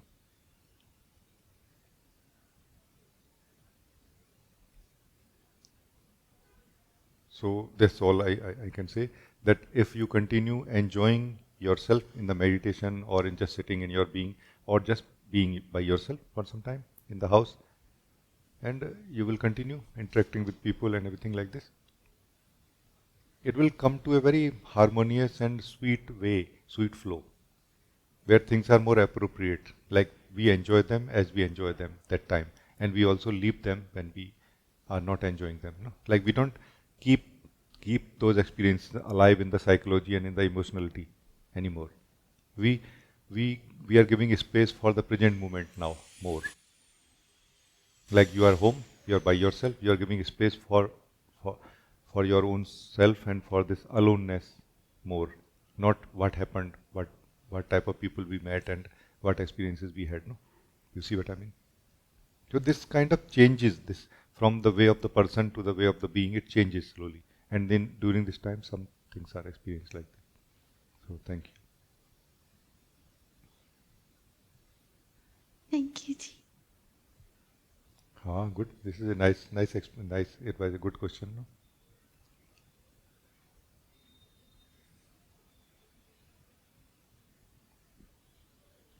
No? Ojas, you want to say something?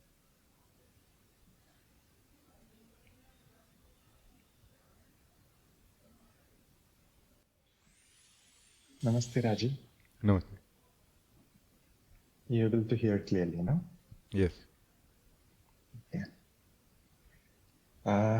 I just wanted to come forward. It's a very wonderful satsang today. Then I realized that probably every satsang is very wonderful, but today I am listening wonderfully, maybe.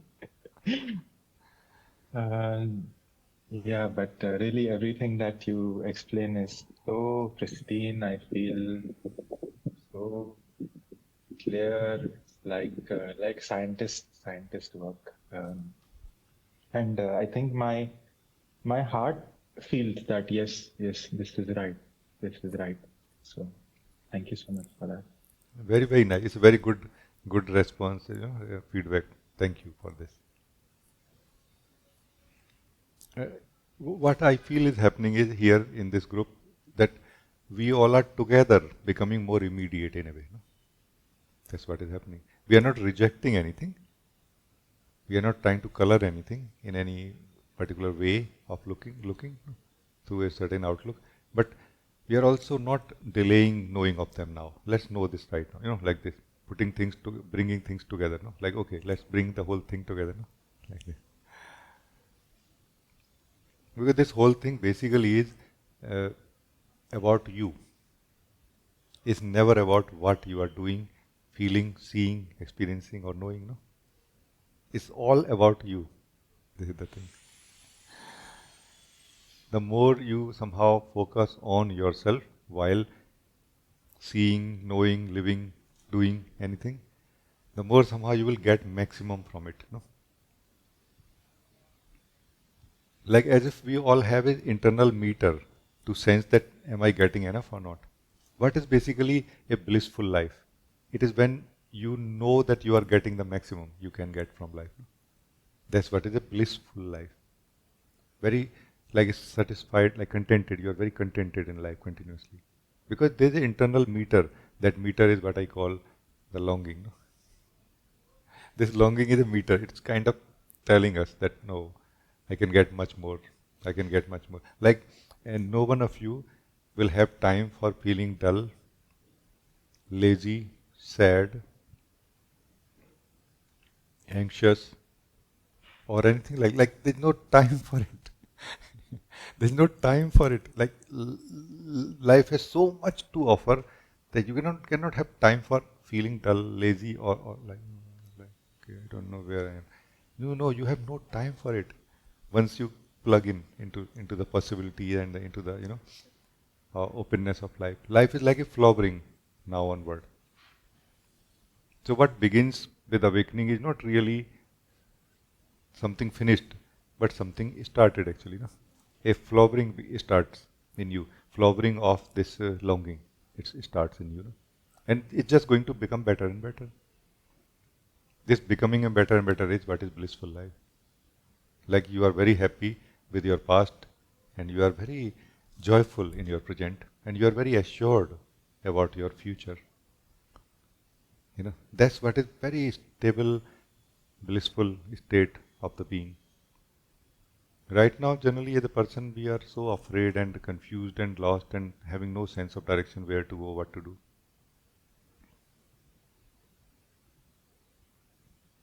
So it's all about you.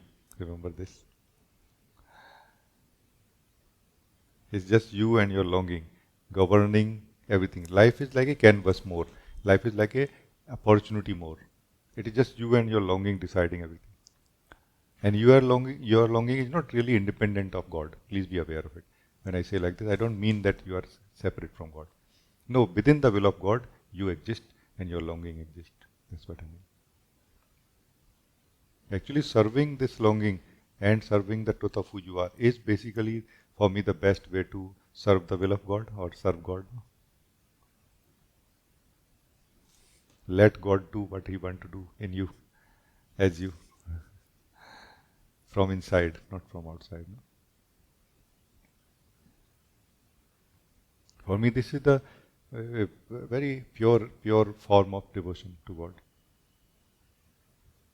Other forms of devotions are also beautiful, but this is also very pure form of devotion to God.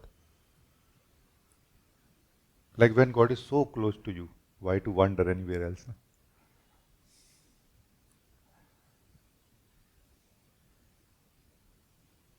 Thank you, Rajee. It's a very, very beautiful. Um, uh, One little question also I had, which was like, kind of you answered that, like longing or seeking the difference. I feel like I've been either distracted or seeker for too long, and I don't want to be seeker. I just want to um, live myself, live the longing, and live the bliss. So, yeah, anything you would Very like to nice. say or even guide right now about? Oh yes, yes. I feel very excited to hear this kind of expression from you. And very correct that either we are living in this bliss of our longing or we are seeking. No? But we are seeking this bliss only, we are seeking the joy only. No? Seeking basically means that try to live with me right now, that what do you seek? If you think about it right now, every one of us can think about it, that what I'm seeking in my life. Immediately it will become clear to you that it is not clear to me. No, isn't it? Immediately it will become clear to you that it's not clear to me what I'm searching for. What exactly I'm searching for? What exactly going to make me happy? We are not clear about it. And this is a first step towards stable understanding. I'm not clear about it. And the more it becomes clear to you that I'm not clear about it, the better it is. The more urgent it will become for you to become clear about it, that whether it is possible for me to know that what I'm searching for in my life or not. And this is what it means to be free from mind. We start becoming free from mind means we start becoming free from falseness of life, falseness of understandings, and falseness of seeking also. Because we are seeking for things through the belief in our mind, in our knowledge, in our beliefs, that those things are going to make me happy or may make me happy. We are not certain about them. And in this uncertainty, we are spending our life, giving our life to this uncertainty. The more it becomes clear, the more you will become free from mind. Mind is like a ambiguity, it's like a confusion. Sanshay. Maybe this, maybe that, maybe here, maybe there. No, this is mind. And you can get out of it so easily by just being clear that no, I don't really know what I'm searching for. If you don't know what are you searching for, why are you searching for then? Next step now. Ask yourself right now, why I'm searching for something. This why I'm searching for something is going to take you to the longing now. Because you are able to feel some restlessness in your heart, in your being, something incomplete in your heart, in your being. Mind is only deceiving us or wasting our life because it is giving us the impression that I know what you need to find to be complete. If you become stable, you will know that mind doesn't know. Only your heart, your soul knows what will make you complete, not your mind. Mind is something we have, like mind has learnt from everybody, but it has learnt from those who have not succeeded. It has not learned from those who have succeeded. That's what is a spiritual mind. A spiritual mind is the one who learns from someone who succeeds. And this mind does not try to help you in seeking. It tries to help you in attending the longing. This same mind becomes a help. A spiritual mind becomes a help to connect to the longing.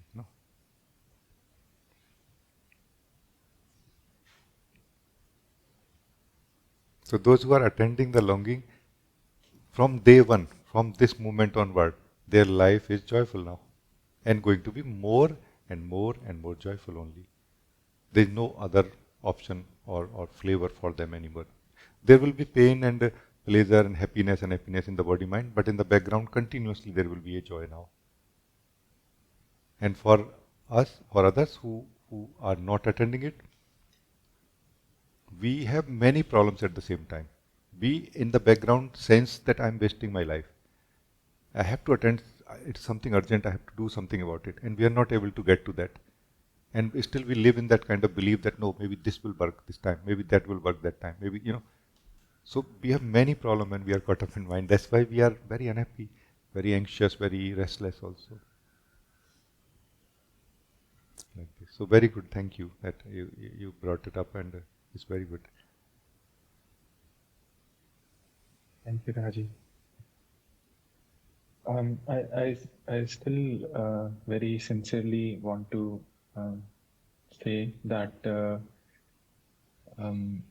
whilst there is like sometimes I'm not able to prioritize my being with myself or the core longing which I know, which I have a taste for. Maybe because I've not tasted that joy yet, and so like the value of it comes from realizing that there is nothing else to be sought outside in the world that can give that what I'm looking for, but I haven't tasted that yet, and I feel as a result I keep getting bored or distracted or okay, let's try this, let's try this. That's true, that's true. That's why I suggest, propose the stable understanding part. Stable understanding part is like a central way of understanding everything, including this also. That you don't try to understand the same thing again and again. You just understand well once and it lives in you and serves you afterward. And it invites you or creates an environment in you which can receive or collect or, evolve with more such stable understandings like this. No? Like see well, see once but see well. This is the thing. Understand once but understand well. Like, okay, what is going on here?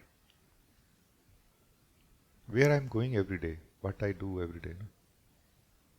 And you will start becoming free from it. You will not go there anymore. Or even if you go, you will be like done. You are done actually. Now your body will be going somewhere, doing something, but you will not be going anywhere.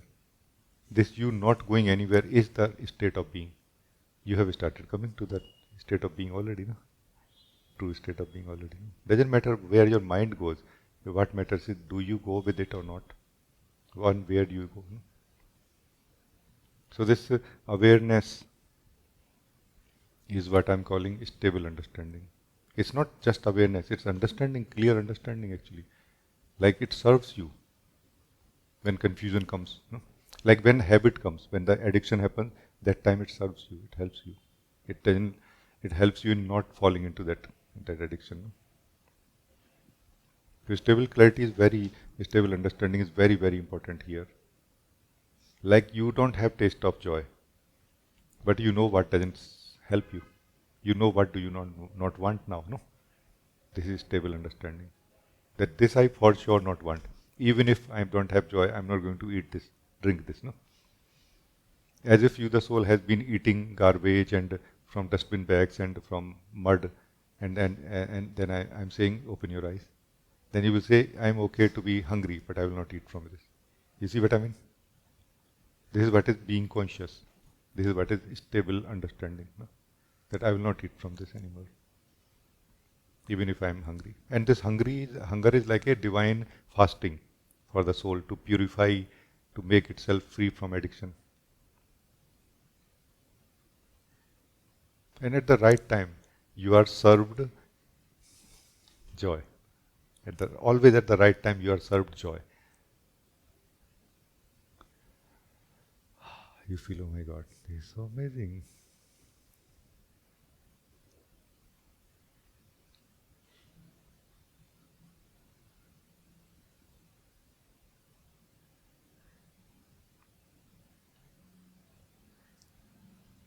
Thank you, Rajee. Very, very beautiful, very clear. Thank you so much. Thank you. It's very good. Thank you. Thank you. God bless you always. Thank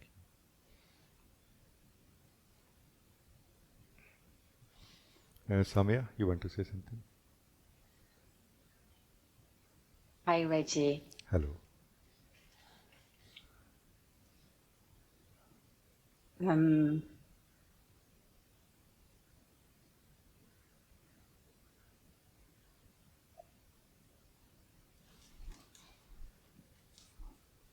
Sorry, first I need to calm down a little. Totally fine.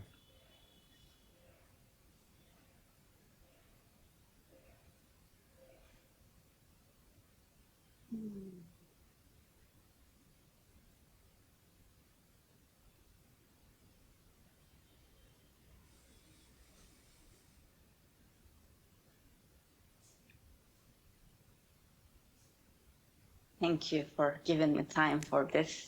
Each time I need this, so thank you. I don't know exactly what I want to ask. I'm not so clear, but maybe I can start a little bit and yeah. So I feel like in my relationship with beings, just how to move in life for me, it's like I just find my center and I cannot tell what is this center, but when I feel in this center, everything just comes from there by itself. So I'm not the doer there, and it's the only way that I can function in life. Otherwise, when I lost this center, it's not easy for me to function. I cannot function basically. So this is how it is, and thank God I'm good at this recently.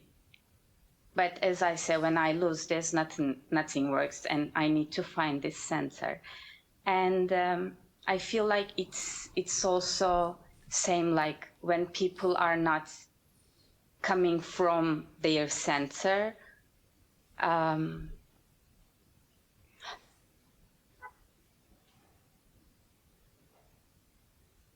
Maybe this is not the thing, but so what is happening is that what I'm experiencing now is that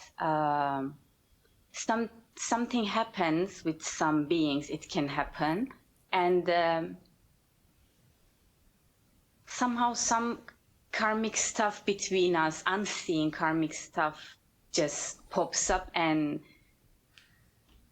it just as if like pushing the buttons, you know, unknowingly. But it happens, and it plays so loudly recently. Like before I go to sleep, it's with me. When I wake up, it's still with me. And I don't know as I tell what is my question, but there is this restlessness and this disturbance which comes out of that. And I don't know how to get out of this.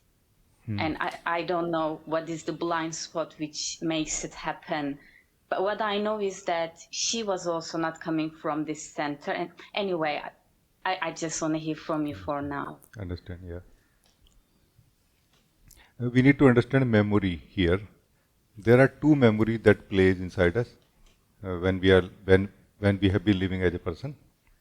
One is the memory of the energies and the mind. Another is the memory of the soul itself, that you are, about yourself, about who you have been taking. We have been taking ourselves to be something which we were not clear about. That's why when we ask the question, who I am, initially we are not able to answer the question. Like at all, we are not able to answer the question at all. At some point we are able to answer the question that I am not the body. This I know. No. I am not the body, or I am not any of the bodies. We are able to actually confirm this. But before we are not. Why? Because we never actually came to the clarity about who I am. We were living in a confusion about who I am.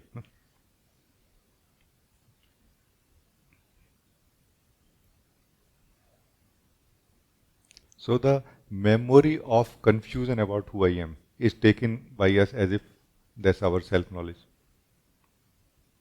And the memory of the energies, which are continuously supported by this confusion about who we are.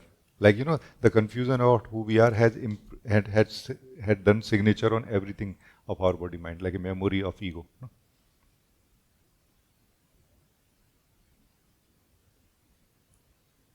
So,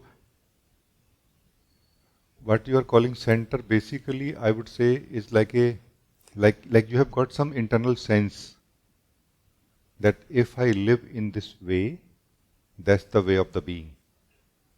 And yes, it is. But you are not really clear about who you are as much as to not be shaken by anything. No? So, your center is true center, but it is not permanent for you yet. You don't have a hold or command on it that I can remain in my center whenever, all the time, or whenever I want to. Like I will not be affected by it. No? What is affecting? What affects?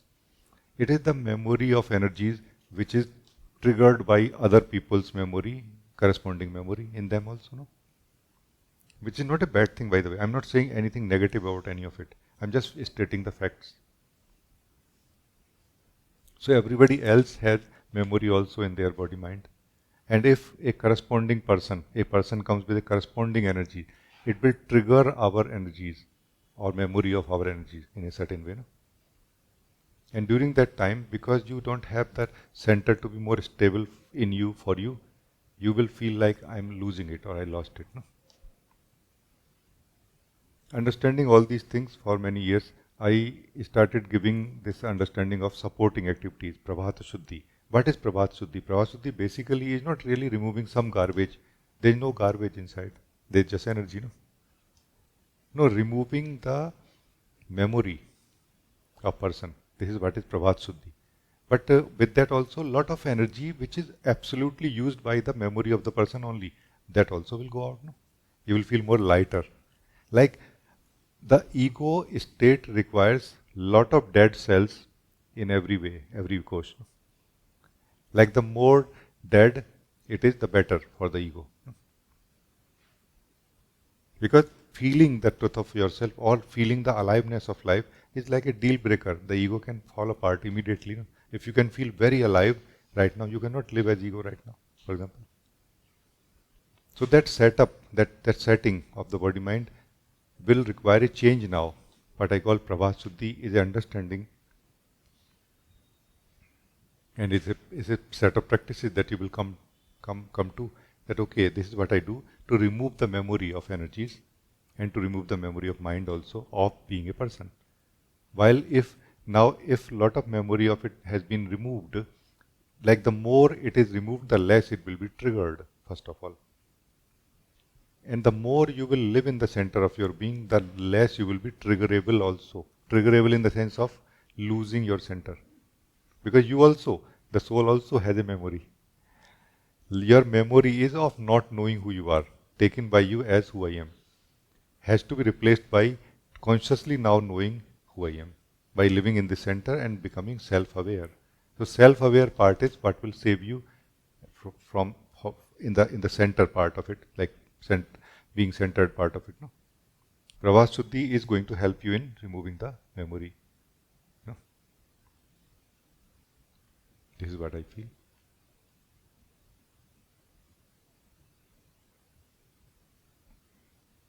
Thank you. It's somehow it's already make me so excited, like to remember that I can live in this lightness. Before I was not aware that there is so much memory. So even to acknowledge that is beautiful. So yeah. Actually, it's almost. I'm sure. Yeah. Go ahead. I would say I'm sure there are videos of you which is about what was that? Prabhat Shuddhi. Prabhat Shuddhi, yeah. Hope I can find them on YouTube or. Yeah, sure. Prabhat Shuddhi basically, as I said, is understanding that every day is full of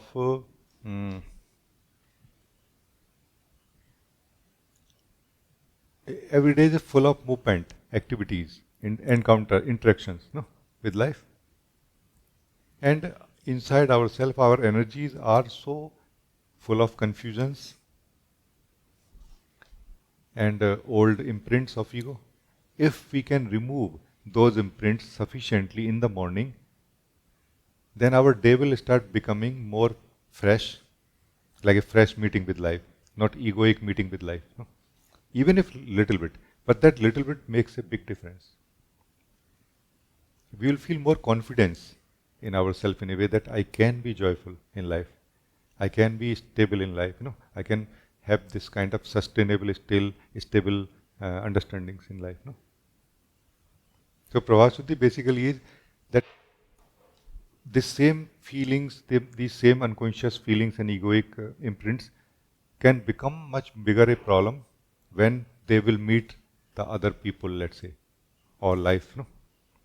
Because they will create more imprints now. When they are triggered, that triggered also is creates a memory inside us. No? That's how many of us may be feeling fear. But no, we are not feeling fear. We are feeling fear of fear of fear of fear of fear. Like there's many layers of memory inside. But if we can remove the very basic energy which causes all of this inside us in the morning only, then we have made our day already better than yesterday, even if little bit. In holistic way, in holistic way. This is Pravat Shuddhi basically. It's not really a understanding. We do, for example, in our team also, we do yoga pranayam, individually, not together maybe, but we do yoga, pranayam and yoga both helps in purifying the energy a lot. Some other activities we do, meditation we do in the morning, for example, everyone. No? So these kind of things help in removing. But what helps more is letting go of our attachment to this egoic imprints. No? Mostly we are attached to these imprints. When you are sitting in the center of your being, you are declaring that I am not attached to it. I don't want to be attached to it. No? And then Prabhat Suddhi will help you a lot actually. Like Prabhat Suddhi will clean everything which you declare as garbage. What you declare as garbage, you will decide. No? And that will be dependent on what you think or know who you are. The more you will live the purity of your being, the more energies, part of the energy will be seen as garbage energy. Like when you have the chance to create new energy flow, why you would like to depend on patterns? Some of them. Some are very useful, like what I call training, but some are more like conditioning. Which are only creating unhappiness in you. So it is like energy patterns combined with the memory, their memory or reflexes, they are creating unhappiness in a certain life situation, certain encounter with life. That can be changed. But not by thinking about it or going into patterns or like this, but more holistically in the way of the being. Pravasuddhi is the way of the being to clear up the old, like this. Because the soul, as waking up, need a very fresh setup, fresh setting of body mind, so that it can live the fresh life, new life. No? So thank you. I think it's good. Thank you.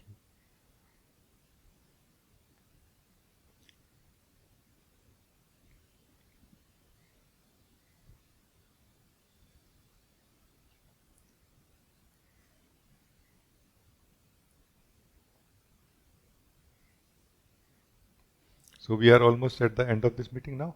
If somebody has any question, you can ask. Then we will end this meeting now.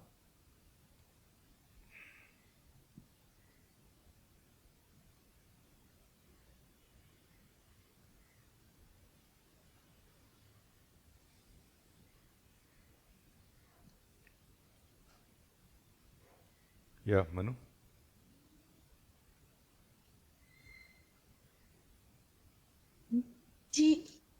I noticed that as Prabhat Shuddhi helps us to start fresh and all our days so nourished and thing. And in the same way, something when we go to sleep, that also affects when we wake up in morning. So may you please share Something for this. Meaning something to be done in the evening. Yes, Ji.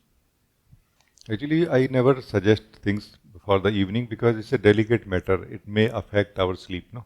And the seekers of truth sometimes come to such a kind of weak state of the soul that very quickly, it can be affected. That's why I have always been trying to kind of, not share anything about it. But again, I can share the understanding. That understanding can be like this, that as we prepare ourselves in the morning for the day, we can prepare ourselves for the sleep also.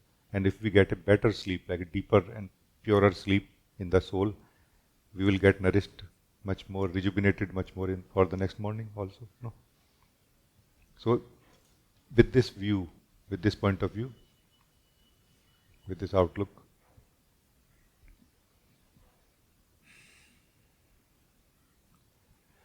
I feel that we have some things kind of unresolved inside us, in the form, at the level of thinking, which actually are resolved through dreaming, also. In the sleep, through the dreaming, the mind tries to resolve the unresolved, like tries to connect the dots, And this process can be consciously done in a way. Like it can be done before we go to sleep for 15 minutes, for example. We can just walk through the day, what all happened today.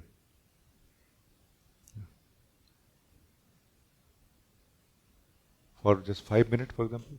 5 minutes, we just walk through the day, okay, this is all that happened. We don't do anything about it, we don't try to fix anything, We just walk through, and many people do this, by the way. Not many, but some people who want to improve their next day, what they do is, at the end of the day, they go through their day. They walk through their whole day. What all I did, what could have been better, and next day I will do it better. Like this they do it. We don't need to do like this. We can just walk through it, that how I did, what happened. And this is going to connect the dots, many of the dots. Like broken links will be connected like this simply. But very peacefully, joyfully doing it. Because remember, we are preparing for sleep. We are not preparing for meditation, for watching or anything, So very peacefully, joyfully, just like, is there anything unresolved, like some unresolved thought processes are going on, giving them space, basically. Not maybe walking through the day, but just giving them space to be lived. This is like preparing our mind in a way, for sleep, like so, bringing our mind to more rest, while we allow the unresolved thought processes to be lived in us, while we just sit and don't do anything during this time. So all the energy is allocated to that process, that work, and very quickly it will get resolved.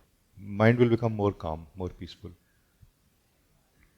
If mind doesn't become peaceful after this, you should not do this next time. Because then you are not able to do it well, in the right way. Then this is how we prepare our mind. Then we can prepare our energies also. Because our energies are carrying a lot of heaviness and restlessness also when we go to sleep. Breathing can help in removing the restlessness of the energies. We can start by breathing out, not by breathing in. So starting by breathing out, gently breathing out, and allowing the breath that is going out to carry and to remove the heaviness or restlessness of the energies. Another 2 minutes, we do like this. Breathing through the mouth. The restlessness and the burden or heaviness of the energies is going out. It's like taking a shower before sleep, So breathing out, like relaxing, like this we relax, in this way. Gently breathing.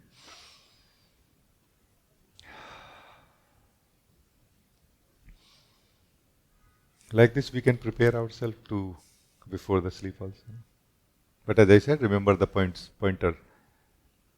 If you feel your mind is running faster after the exercise for preparing the mind, don't do it after next day onward. because then it is not working for you. Then do this breathing out only. And if you feel that breathing out is also not helping you, don't do it at all. No? So it's about whether we are ready for it, whether we plug into it or not. It's just about that. No? So everybody has to see that whether it is working for me or not, and accordingly you should continue or not continue. As a result, what will happen is that you will be able to sleep much more deeply, much more joyfully, like a baby, like a baby, right? Not like a anxious adult person. Oh my God, like the worries and all reduce a lot. Anxiety and all reduces a lot here, and a lot of sleep time is wasted in coping up with that anxiety and worries and uh, you know, all of that. So that can be covered up quite a lot, like suspended. All of that can be suspended for the time being. So in this way it can help, but it is a very individual call. I can just share the understanding. Everyone should see whether it works for you or not, and accordingly you should decide. It is not like a advice I'm giving to anybody, no? That you should do it. No, you check, do it 1 or 2 days and then see what happens. If it is giving you very nice result, then you should do it. Otherwise not. No? So I hope it's fine. Thank you. Yes, Ji, it's very fine, and it seems like we are putting all the burden aside before going to sleep. I mean, this was like, you can say, the very outer level of this kind of understanding was taking shower before sleeping. No? We used to take, and even now here we do take shower before sleep, because that kind of removes the dust of the body. But what about the dust of the mind and energy? So this is removing the dust of the mind and energy. That's what I mean. It is more like a shower, not really a spiritual practice to make us awake or make us aware of our thoughts or sleep or anything. No, it is exactly opposite of it. Just calming down, just making it more peaceful, joyful, relaxed, like this. So that's why if it is working in this direction, please you can do it if you feel, but otherwise no. So thank you, it's good. Thank you, Ji. Madhvi, you want to say something? Hello, am I audible, please? Yes.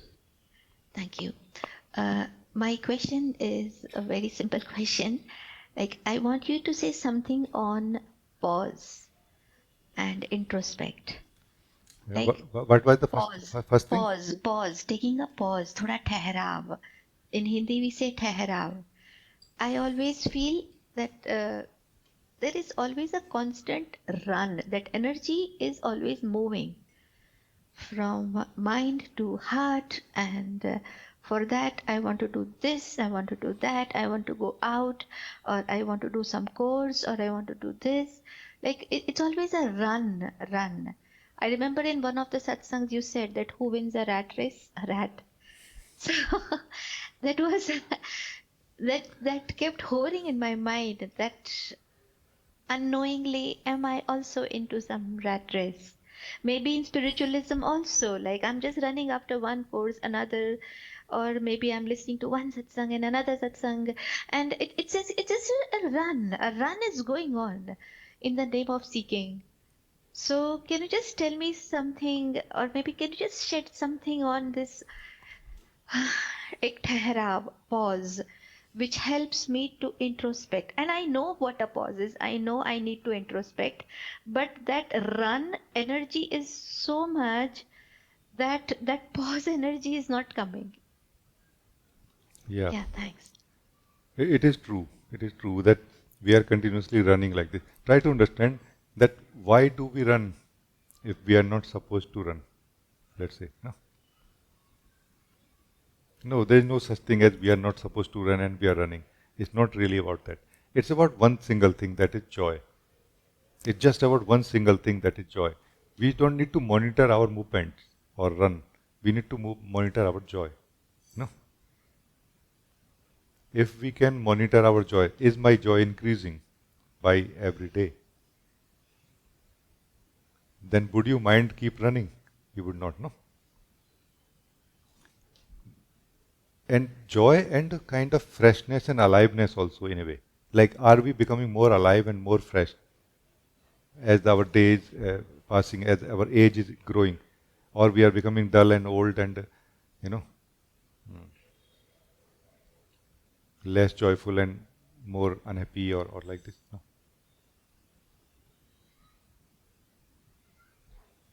So it's not really whether to run or not.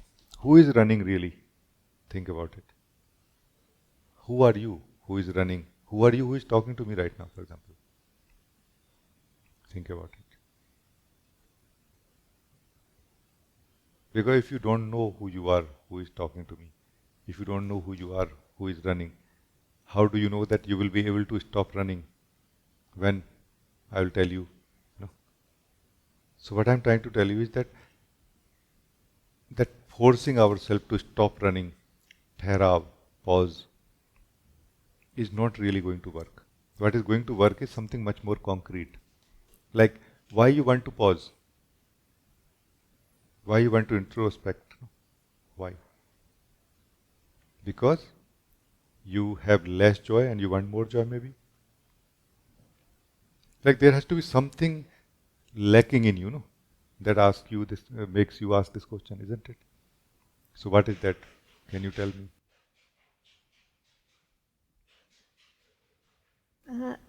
Actually, there is lack of permanent peace, which is making me run. Yeah. I do find peace, I do find bliss. There is clarity, there is stability, but it is all temporary. Yeah. And so there is a run for something else. Yes.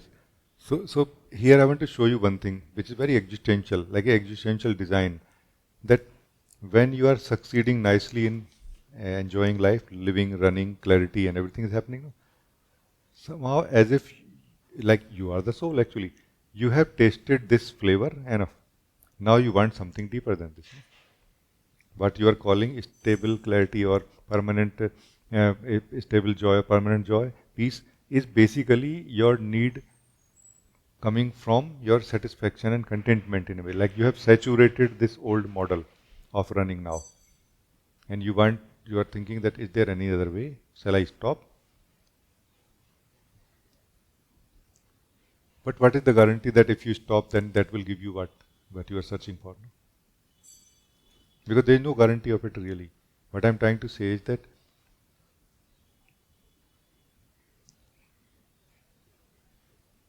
are you not that which is not moving when you are experiencing? Don't focus on running part right now of your life. Just focus on a particular individual experience right now.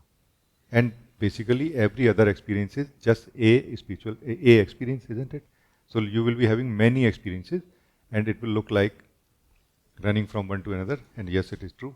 But we can use only any single experience to become clear that I am not running actually. Or we can use any experience to not run also, to pause also. No? So how to do that? Try to be more clear about the experience that you are having right now. Try to be more deeply live the experience that you are living. To live the experience deeply, you need to pause.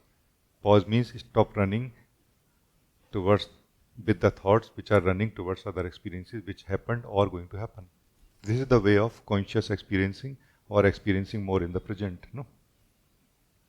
So this way, neither you lose anything, you don't have to give up experiencing, but you start getting that pause, that ठहराव which you are seeking for. So this ठहराव, that pause is not really by stopping that we get it, but by recognizing that I am not moving. No? And that is possible through meditation, for example, by not doing anything. But also it is possible through profound experiencing. No? Profound experiencing, like more deeply experiencing the same thing that you are experiencing every day. No? Do you feel that you are able to connect to this? Yes. Yes. So this is actually going to bring you to that pause, that ठहराव already. No? So that ठहराव that you are searching for, that pause that you are searching for, is not really freedom from movement, from one experience to another. It is more about that I'm not able to feel myself so much. Like I'm feeling as if I'm losing myself or lost myself in those experiences. And I want to keep feeling myself while experiencing them. No? But this is a simple way for that also. No? Like the more deeply we want to experience everything, the more we need to remain as the unmoving experiencer of everything. This is what is my understanding of coming to the continuous joy. That if somehow you can become more undivided experiencer. Undivided experiencer basically means the experiencer who is focusing on this experience and not the experience which happened, not the experience which is going to happen. The experiencer in the present. The more somehow you start experiencing something beyond you, behind you, which is that continuous river of joy. So it gives you stability also that you are searching for, pause, therav, and also the joy, continuous joy. It's a best deal really. That's why as a person when we are living, it is said that we are not living at all. Because neither we are living any experience deeply, nor we are living that joy which is available to us. No? We are just running from here to there. We are just trying to either run away from experiences or we are trying to run towards experiences. But we are running continuously, isn't it? So you are very right in saying this. It is a natural maturity in the soul that happens, which I feel happening to you. No? That I have lived enough, nicely, clarity is there, I enjoy experiencing, traveling, everything. It's just that I want more now. It's so natural to feel like this. No? So I hope this is all clear now. Thank you. Yes. Thank you. Thank you so much. Very clear. Thanks. So good. I think it's very good time that we end now. Thank you everyone for joining today. Thank you. God bless you all. Thank you.